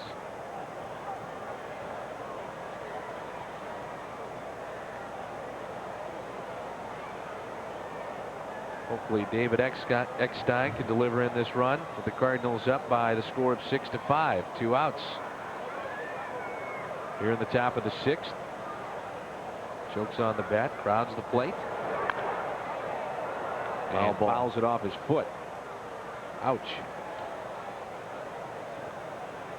And you have a guy with that power sinker, can't stand in the batter's box, so always worrying about drilling themselves, fouling the ball off their legs.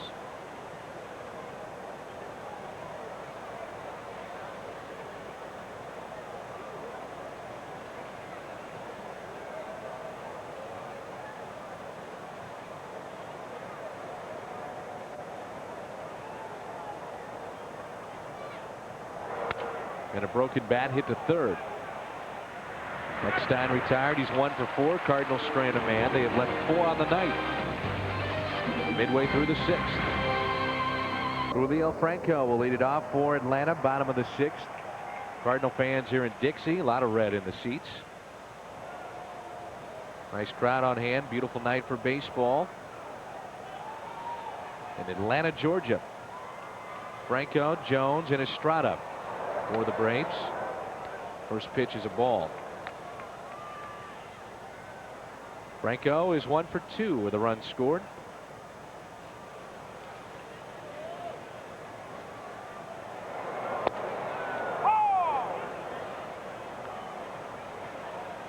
One ball, 1 strike.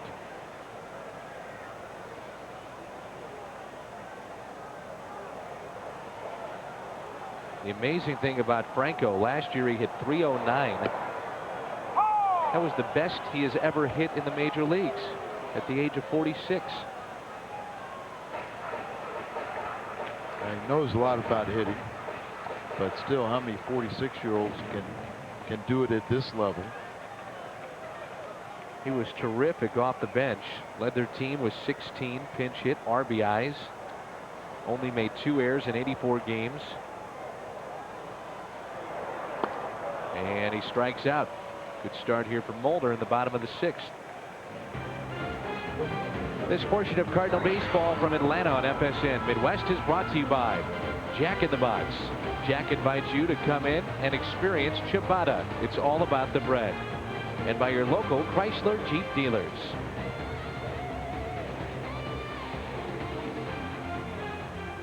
Here's Andrew Jones on base twice tonight.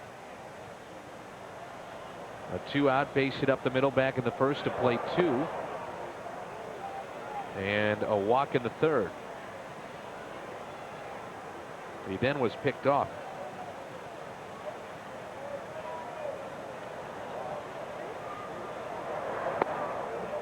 Where's that pitch?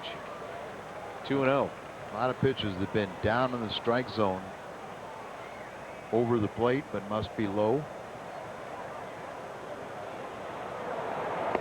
3-0. Estrada on deck. Cardinals start play tonight with a record of 14-6, best start since 1982. The Braves are 13-9. A 3-0, a chopper to Scott Rowland. Strong throw over to first. And Jones helps out Mulder. We go back to the Franco strikeout to start this inning. And this is our hot pitch of the game, and it's brought to you by Hardee's. Third strikeout for Mulder is see him rear back. throw the breaking ball and off-speed pitch down and away, and had him swinging over the top beyond his reach. Estrada is grounded to second, fly to right. Hudson is over 100 pitches through 6 innings, where Mulder will be in the 70s, and he gets through 6. Think of the year that Estrada had a season ago, the first switch hitting catcher since 1923 to hit better than 300. He grounds it this time to David Eckstein. Long throw to Pujols. Mulder, a 1-2-3 inning. 6 innings in the books.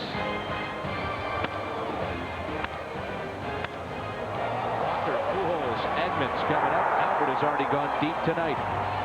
Cardinals up by a run.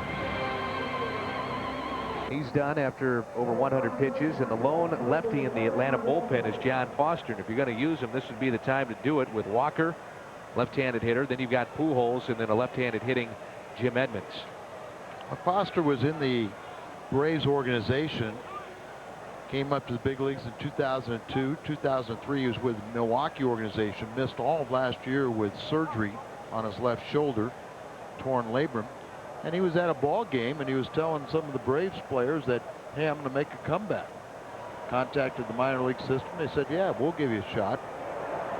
Started the season at Richmond, was recalled on the 14th of April. And on Tuesday, he picked up his first career save, getting Cliff Floyd to pop up with 2 men on and a 1-run lead. He's 26, 6 feet, 200 pounds, and a rope hit by Walker on a hanging breaking ball, but right at Furcal. Nico Sports is offering a 12x14 framed and matted plaque for sale to commemorate the last season of Busch Stadium. An aerial photo of opening day 2005 is highlighted.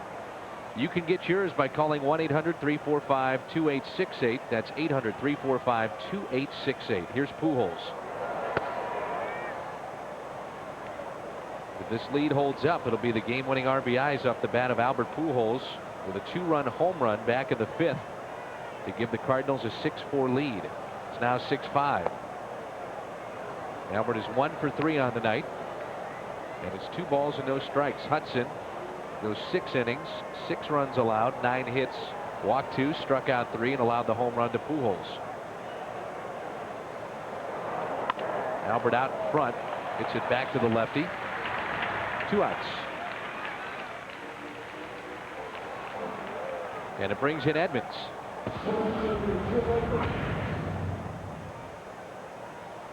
Cardinals with no activity in their bullpen.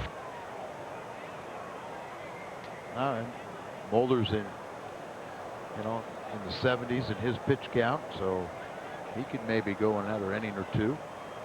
And we should tell our fans that Kevin Jarvis has been brought up. Hector Luna has been sent down to Memphis. Good breaking ball by Foster. So the Cardinals have a 12-man pitching staff right now.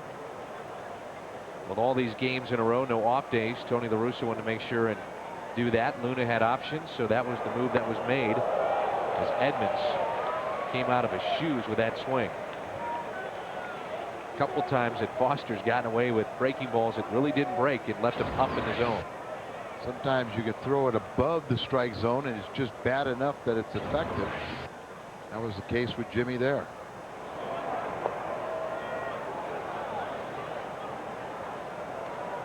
It's Jeff Jenkins in a Cardinal uniform in that swing before.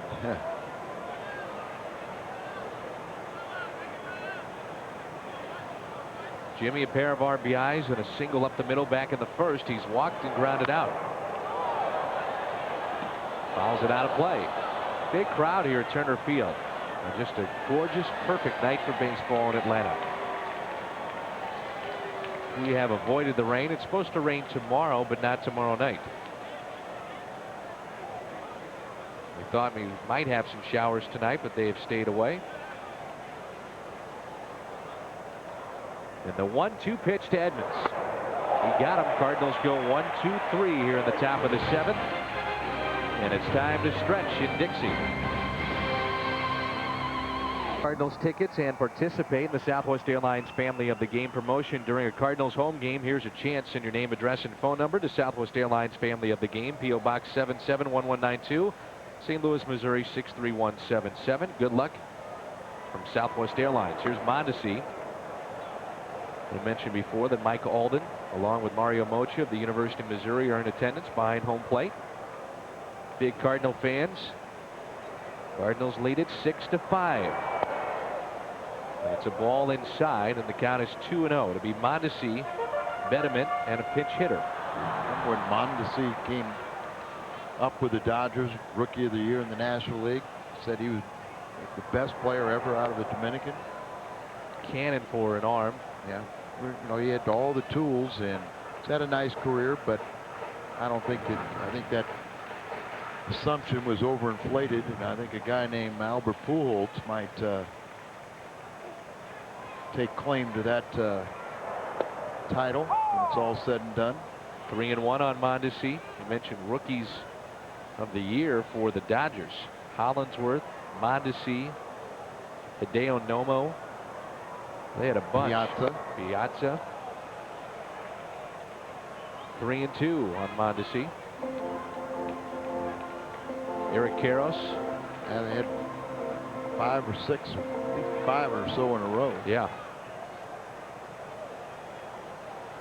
Here's a 3-2 pitch. Just missed inside. So Mondesi draws a leadoff walk, not what Mulder wanted to do. And the tying run is on base. Second walk of the evening, and not a good way to start the 7th inning.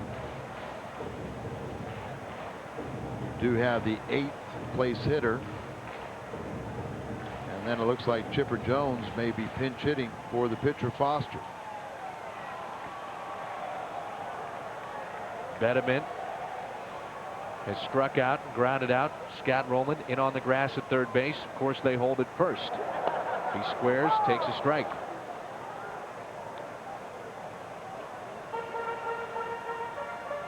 As you mentioned, Al, pitch count is low, so no activity yet in that Cardinal bullpen. Now, and Mulder always has the ability to throw a sinking fastball or one of his pitches that it's down in the zone, get a ground ball, turn to 2. Wants it in the air. Molina just out of his reach. Great effort, but just a little short.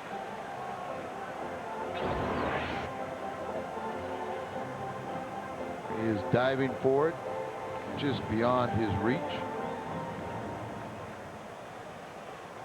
A good effort.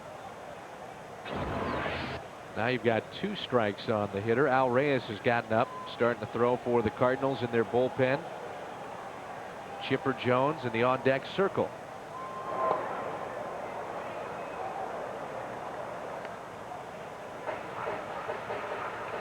And one of the reasons maybe you would bring in a right-hander is to try to neutralize Chipper Jones.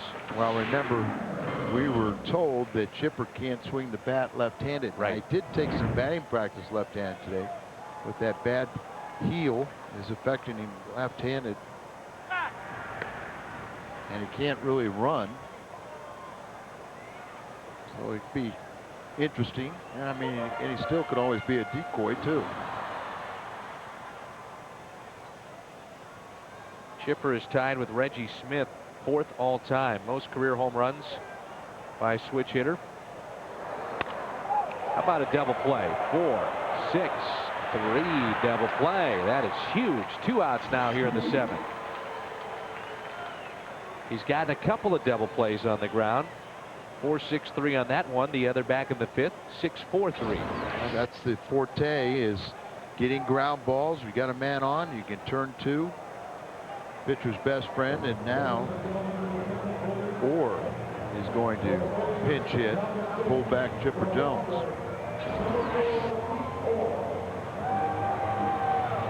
Cardinals will have a decision with Mark Mulder. He's not due up. He's due up 5th for the Cardinals. Well, hopefully you get down to his spot and score some extra insurance runs. Right. Wouldn't be surprised if we went back out there. Corners are in. Hit hard to Pujols. He can't come up with it. Hard hit ball. Looks like they're going to give an error to Albert. Well, we've seen Albert make that play more times than not. Yes, it was hit hard, but it got underneath his glove. He was right there He's playing in a little bit, and I'm sure Albert would tell you that he'll make that play 9 times out of 10. So they don't give him an error. It's a hit for Orr.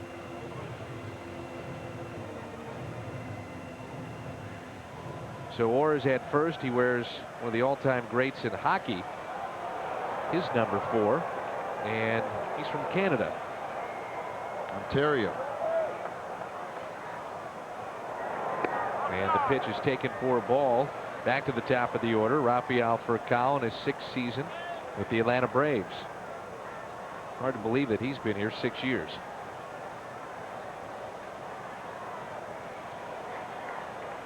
Good speed over there at first.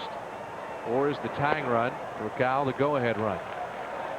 Mulder falls behind, 2 balls and no strikes. Laney going to go out and slow him down, talk to him a little bit.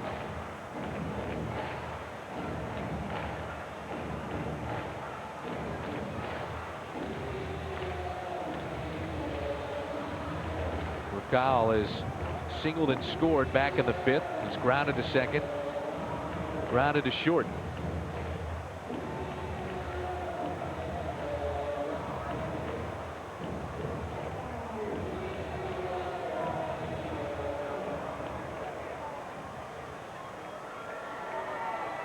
Straight away in the outfield. Over 33,000 in attendance tonight here at Turner Field. And a 2-0 pitch to Furcal. He's got some pop. Takes a strike. 33,781 tonight.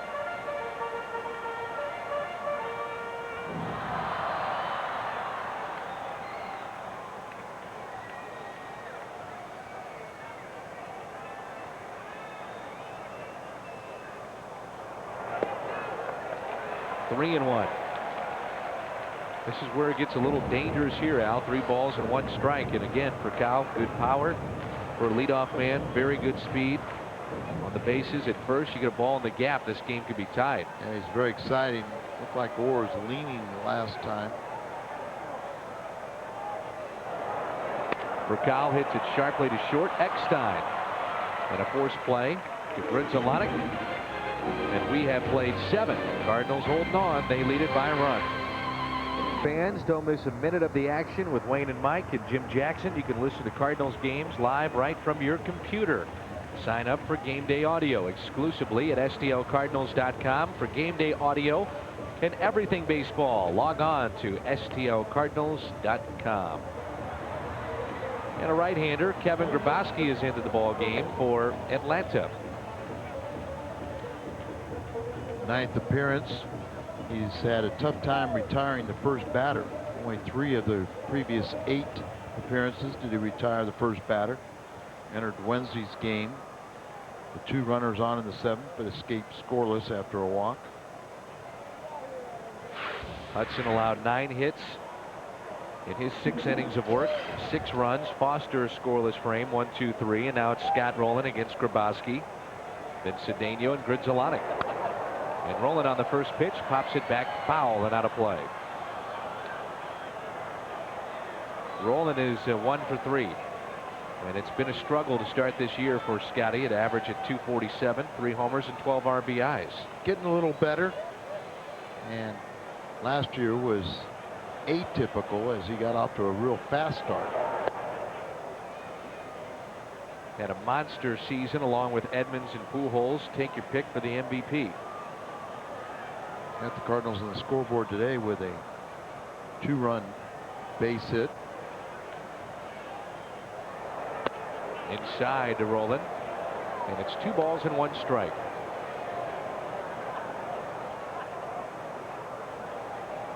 A lot of walks for Scotty. On base percentage is .341. Off the glove of Franco. That'll be a base hit for Rowland.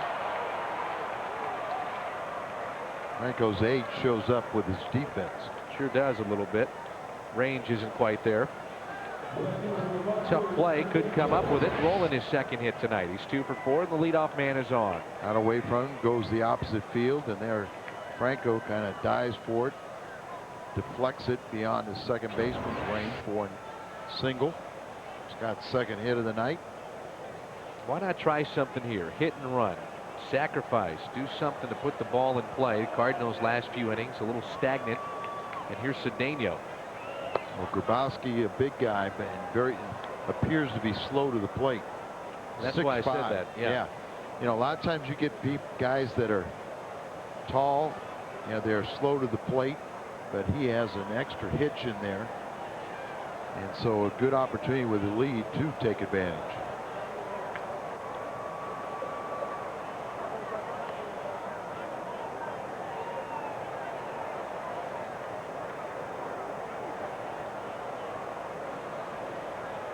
Got him 1 ball, no strikes.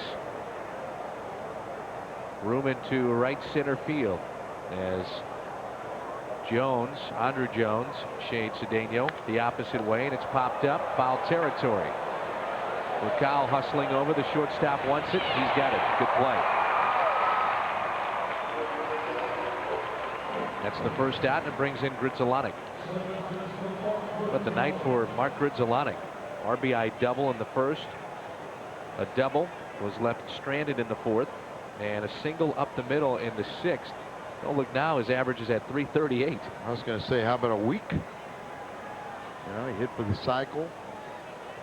Only the 3rd time it's happened by a Cardinal at Busch Stadium history.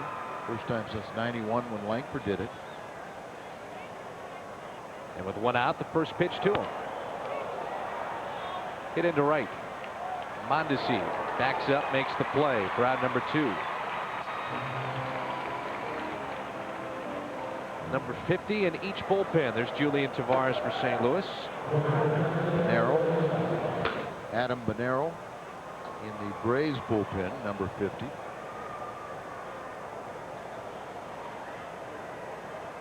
Here's Molina. Does it surprise you to see Tavares up? Right now he would be your pseudo closer, and we're playing in the 8th. You look ahead, Braves have Giles, Jordan, and Franco, so 2, 3, and 4 spot coming up in their order. John Mabry's moved to the on-deck circle to be a pinch hitter for Mark Mulder if Molina can extend the inning. There's 2 outs. First pitch was a ball. Rolen is standing at first after a leadoff single. Mabry, you saw him at the on-deck circle. The 1-0 pitch. Fouled straight back. Good cut by Molina there. Mulder's only thrown 90 pitches tonight, so. Cardinal Baseball, a production of Bud Sports and an exclusive presentation of FSN Midwest.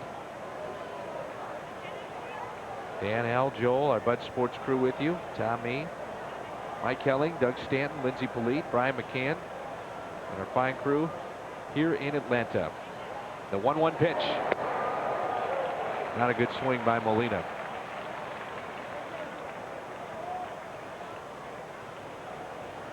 And a member of our Bud Sports crew is not here. That's Jeannie Andrews, and she's watching the game, getting ready to deliver a Cardinal fan any minute. Good luck, Jeannie. Good luck.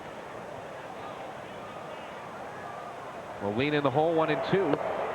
Looks at a ball. Also want to get well wishes to Dottie Shep, who's watching the ball game. Big Cardinal fan. Get well, Dottie. And Libby O'Connor feeling much, much better. Great. We're happy about that. 2-2 pitch. The foul ball. Libby O'Connor, the wife of one of our sales execs, Tim O'Connor, at Fox Sports Net. So glad to hear that Libby is doing better.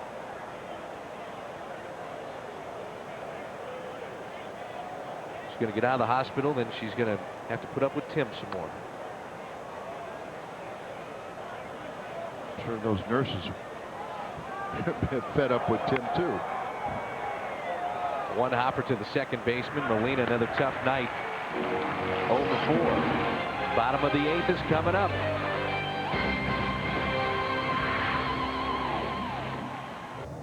Let's take a look at our game recap. It's brought to you by Bank of America, the official bank of Major League Baseball. As we move to the bottom of the 8th, the Cardinals with a lead of 6-5. They about hit the Braves 10-8 in this game. Dave Duncan with the newest addition of the Cardinals staff, Mark Mulder, facing Tim Hudson of Atlanta. At times both went 1-2-3, and at other times it was shaky. Cardinals had 4 runs in the first, if you're just joining us in our game recap brought to you by Bank of America. But then the Braves would come back and tie it up with one swing of the bat. Brian Jordan then with one swing of the bat untied Albert Pujols. 6-4 Cardinals. Braves add a run, and that's where we stand right now. It's 6-5, and here's Julian Tavares. This will be his 11th appearance of the season. A record of 0-1. He does have 1 save, filling in for Isringhausen. Opponents hitting over 300 against him. We presume, Al, that you bring in Tavares here. Of course, Isringhausen out on the DL because of the matchups that Tony La Russa must like in this situation with Giles, Jordan, and Franco. Tavares, we were led to believe, would be, along with King, a closer as John Mabry takes over in left field. Yeah, part of a double switch, and Mulder only threw 90 pitches, but Giles is 3 for 3. Jordan, the next hitter, had the 2-run home run to tie it. So I think it's just kind of like, let's turn it over to the bullpen. It gives you 7 solid innings. He's in line for the victory, but tough 6 outs for the pen.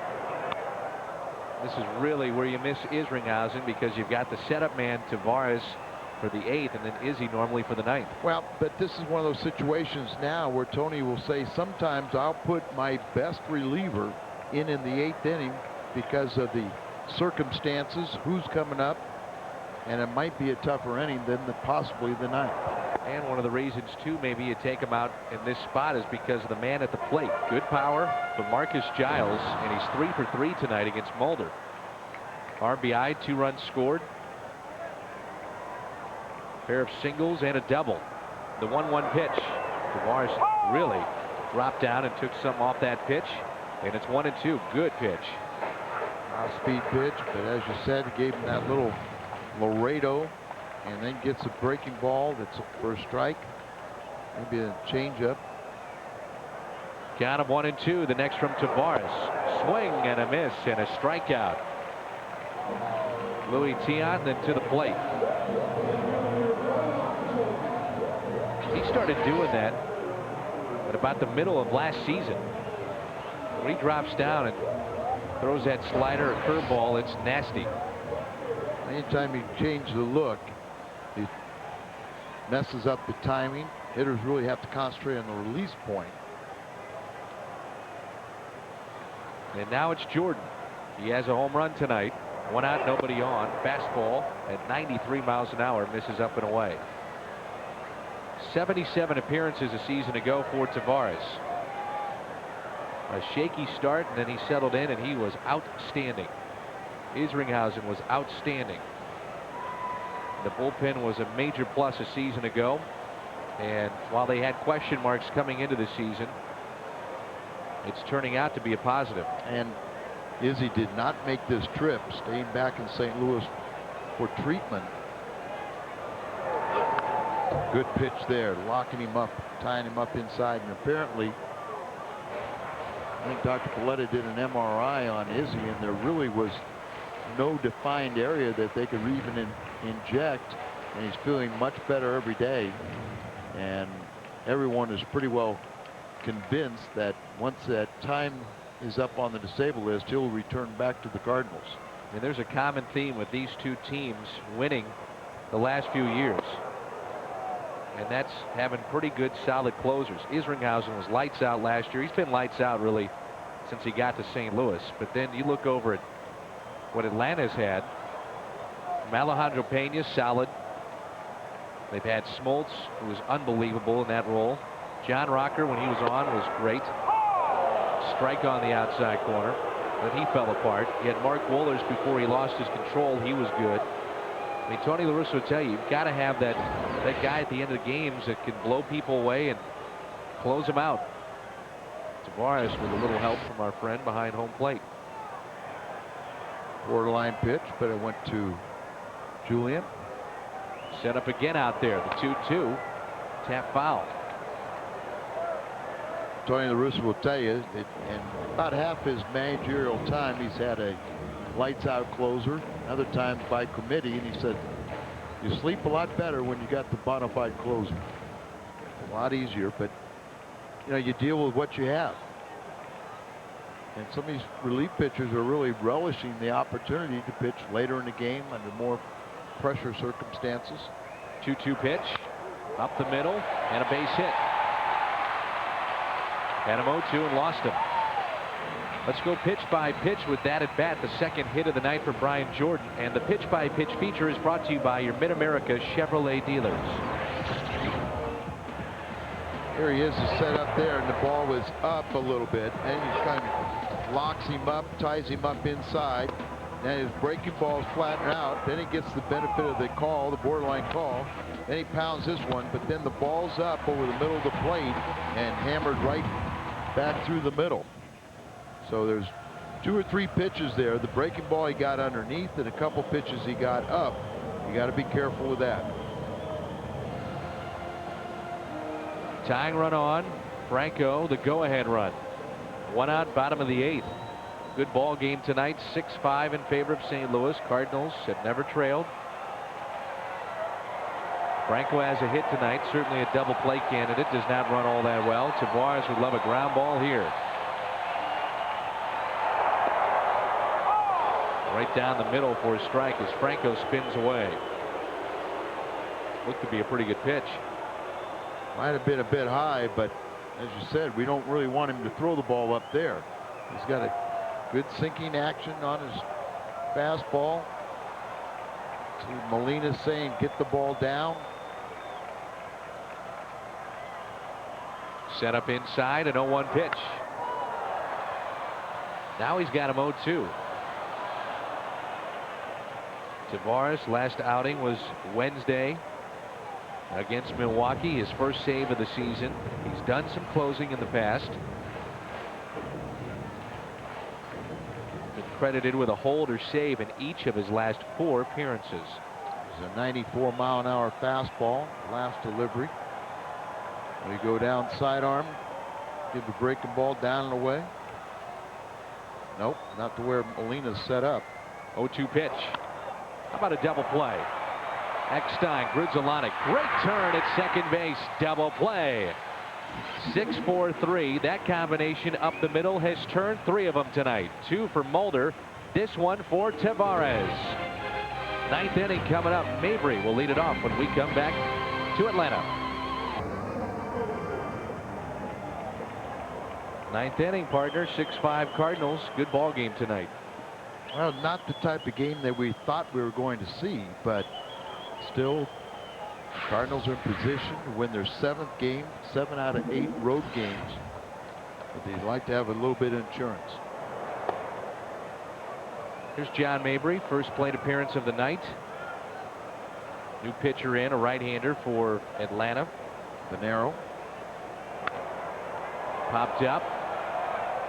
Foul territory near the Cardinal dugout. That'll stay in play. Bedevant makes the play for the first out. And congratulations to John Mabry as we see the numbers for this right-hander. He just reached 10 years of Major League service. Yesterday. That's great. And that maxes you out on the pension.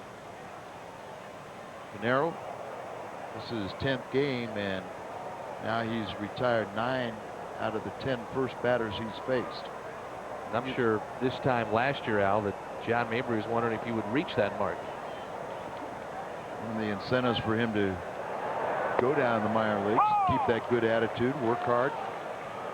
And he had a nice season for the Cardinals last year, and one of the real good guys in that clubhouse. They're all good, but he's a favorite. We are very fortunate to work with a real good group of guys. Make our jobs a lot easier. Not every team can say that. No. But that's maybe a trade of both these managers too. You know, good point. They both have the power base that, you know, they don't have disruptive forces. They get the kind of players they want. Combination of the managers with their GMs too. Yeah. John Sherholtz and Walt Jocketty. Which you have to have that if you could be successful. 1-2 is slap foul. Tonight Eckstein has singled and scored in the first. Twice he has grounded to second, and he's also grounded to third, 1 for 4. Average at 254.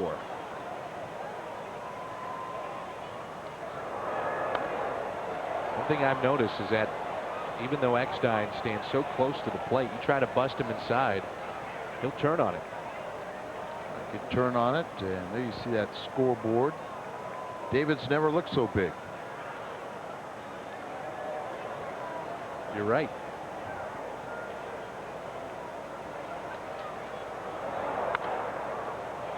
The 1-2 is lifted into center. That may drop for Kyle going out. Can't make it.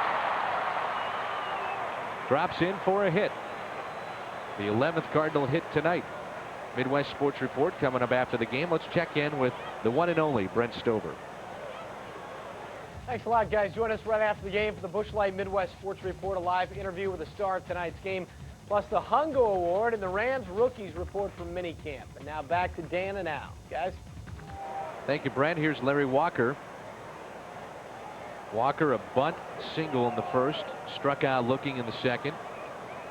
Also scored the first, scored after his double in the fifth, and popped out to short, rather lined out to short in the seventh. That was off of Foster. Good work by the bullpen of Atlanta. Foster, Grabowski, and now Bernero.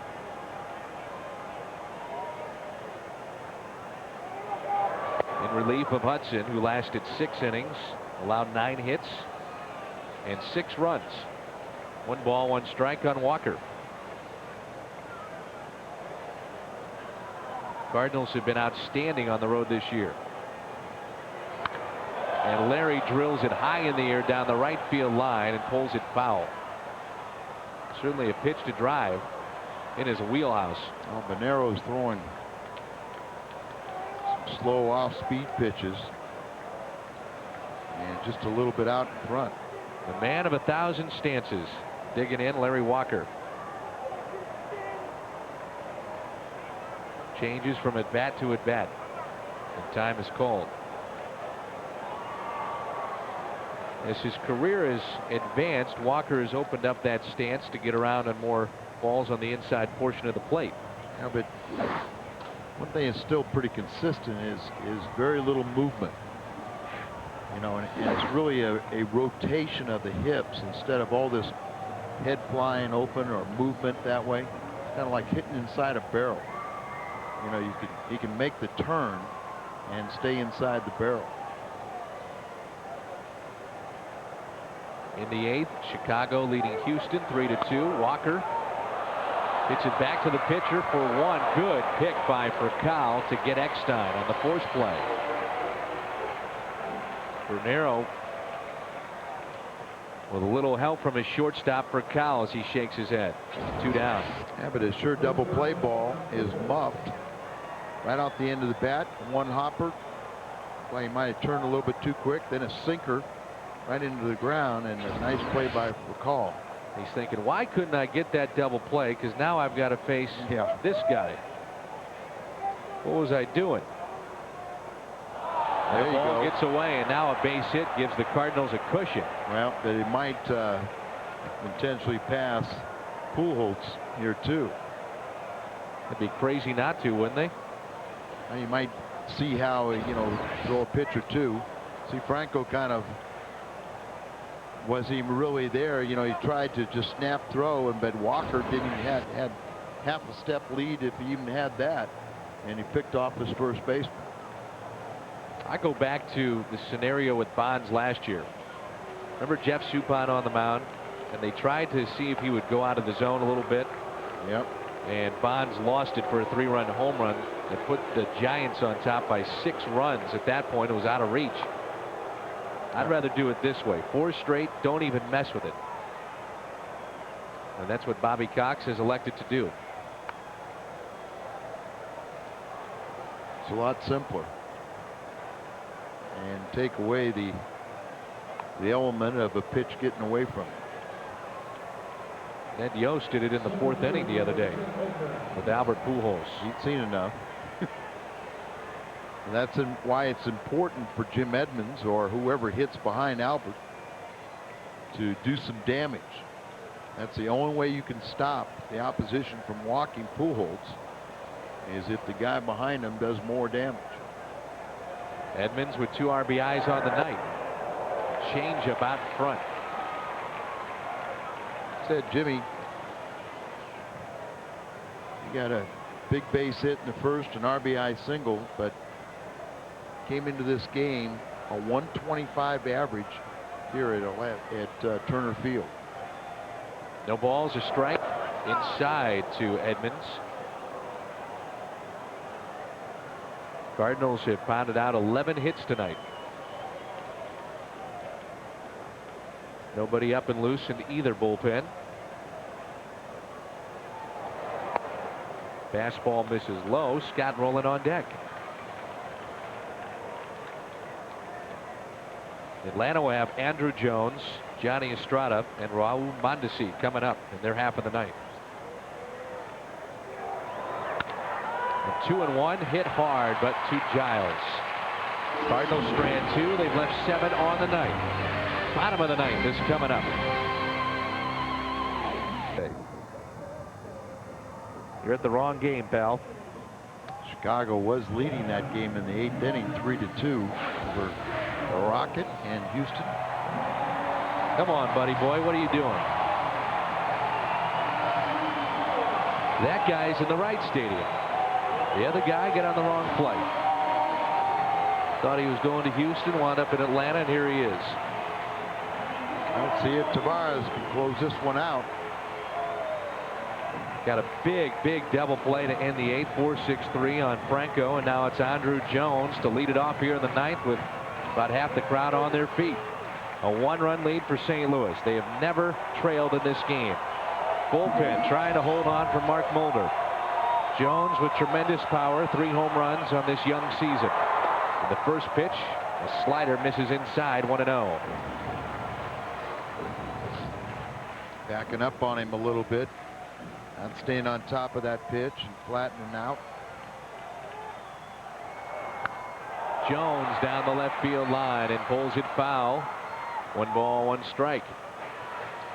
Tony La Russa going 2 innings tonight, hopefully with Tavares. And really, he's only thrown 15 pitches with the 2 here in this inning. So really, his pitch count shouldn't have too much problem with that. 1 ball, 1 strike. Jones is hit with the pitch.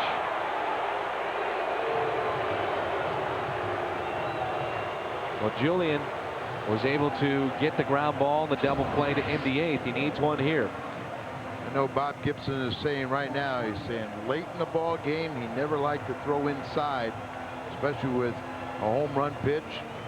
Could tie the game up, and that just really puts a burden on the team now when you get that leadoff man on. You've got to make that pitch inside and get it in there far enough, and you run the risk of hitting the man and putting him on. Or if you don't get it in there, you run the risk of a cheap home run, the shortest part of the field. Here's the switch hitting Estrada. Rolling off the line even with the bag. Pitch misses in. Estrada hitting from the left side now. 250 from the left side and all 9 of his RBIs. But another double play Canada. He's already hit 2 ground balls. In this case, it would be 2 down.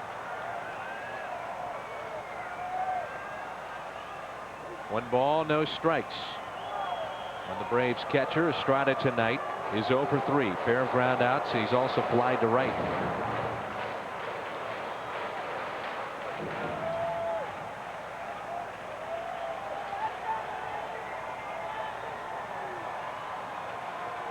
Jones not the threat to run as he was earlier in his career. Good pitch. And a strike to even the count at 1 ball, 1 strike.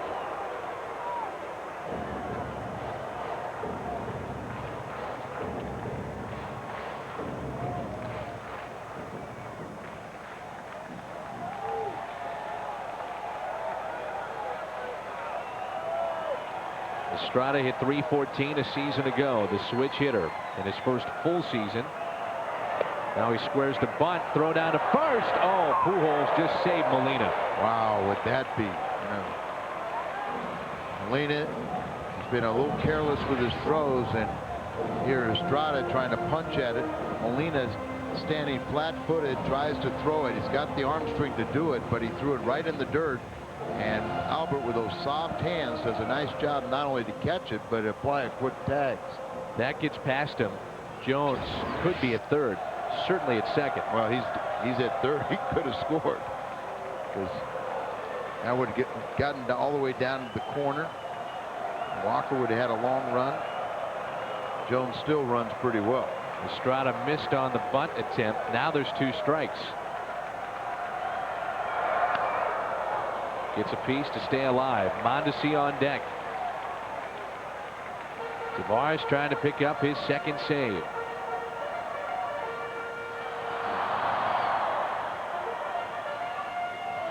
He had 11 a couple years ago with Pittsburgh. I think he had 4 last year with St. Louis. But big pick him up while Izzy's out if Cardinals don't blow any leads. Everybody builds confidence. Where does he go with this pitch on 1 and 2? Line drive, base hit. And Jones will stop at second. And the first 2 have reached. The pitch that kind of hung up. A 1-2 mistake there. And now you will pinch run for Estrada, no doubt about it. The go-ahead run at first, tying run in scoring position at second. A high delivery there, Al. Yeah, it's a very bad location. Off speed, just right up in the wheelhouse, and hit hard right between the hole. Ray King just got up and starts to get loose in the bullpen. You're asking Tavares to go 2 innings. Pinch runner at first.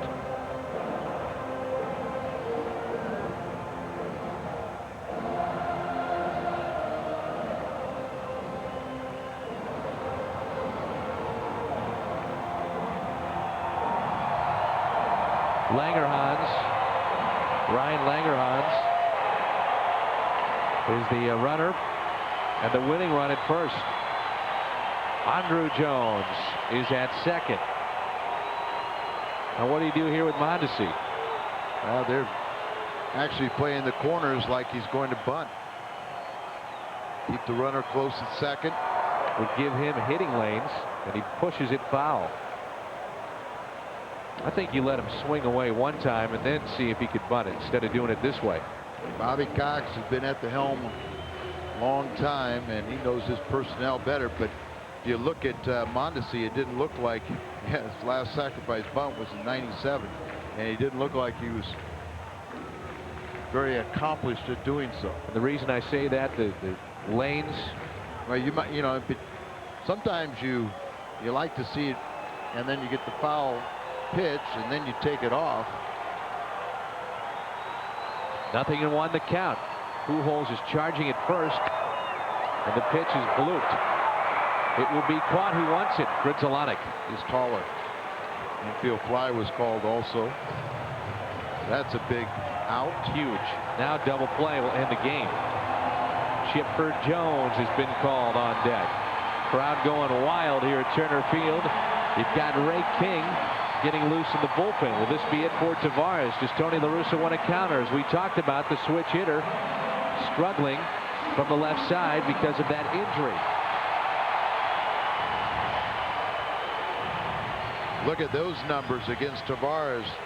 Right there should dictate the possibility of the change. Here comes Dave Duncan, the Cardinal pitching coach, out of the dugout. He's going to call for Ray King. Now he'll come out there because he wants to give a scouting report and a few words of encouragement to Ray King versus Tony just making a change. Now do you pull back Chipper Jones? You would think so if he can't hit from the right side. He's 2 for 6 against King, but again, he's a switch hitter, and he cannot hit from that right side with that injury. Tavares, his night is done. And we've got first and second, 1 out. A nail biter here in Atlanta. 6-5, 1 out with 2 runners on.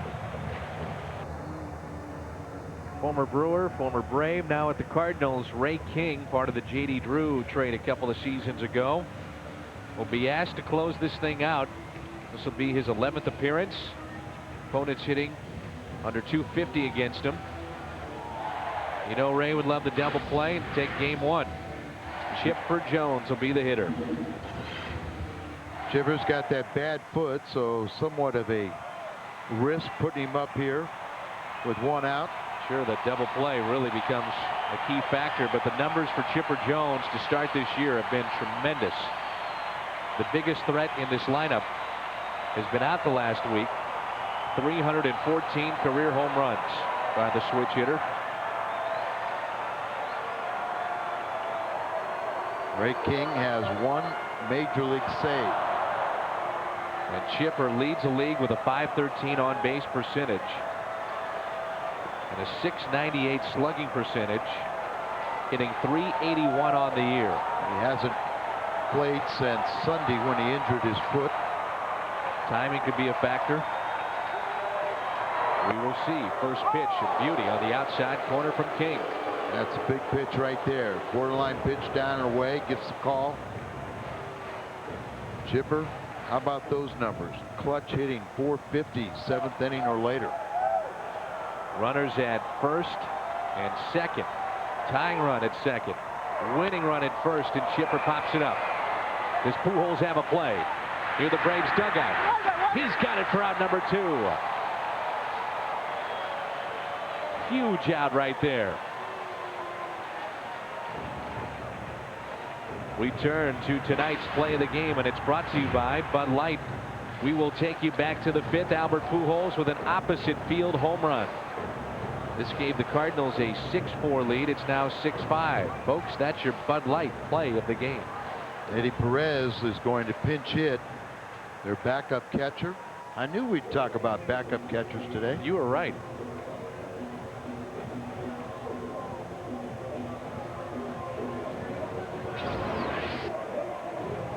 And Albert checking where he is, up against the rail, and then steps a foot back towards the playing field and gets the second out. Big play there. So Ray's always wanted to be a closer, and for the night he has a chance to close out this dramatic game for his teammates. Dave Duncan will talk to him. Or did they go to the bullpen? They're going to go to the bullpen right now.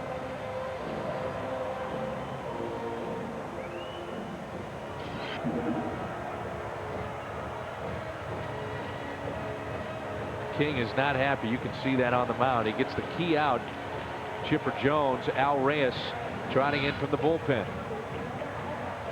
Cardinals 1 out. Last season before his call-up, Al Reyes was an all-star in the Pacific Coast League with Memphis, and he was a closer.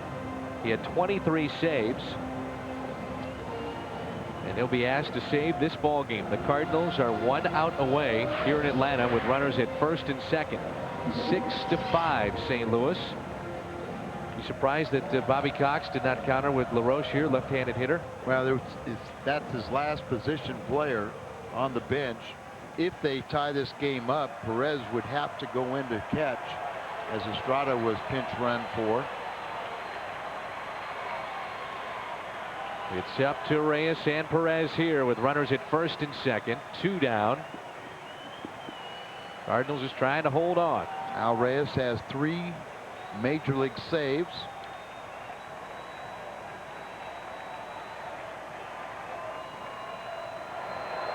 The first pitch is outside. His last major league save was with Los Angeles back in 2001. Crowd on their feet. That's his only one in the National League and 2 in the American League. The 1-0 pitch. Curveball, a beauty. Good pitch right there. Perez complaining, but it's going to fall on deaf ears. This is appeared to be a good pitch, and that tells you it still is a good pitch. 2 strikes away.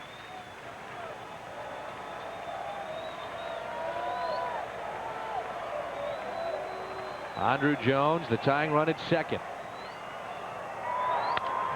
Ground ball left side. Roland gobbles it up. Throws to first, and the Cardinals win it. They're now 15-6. Mark Mulder is 500 at 2-2, and the Cardinals beat Tim Hudson as he takes his first loss. He's now 2-1. Reyes the save, his first since 2001. Albert goes deep. That home run proves to be the game-winning RBIs. Midwest Sports Report coming up next.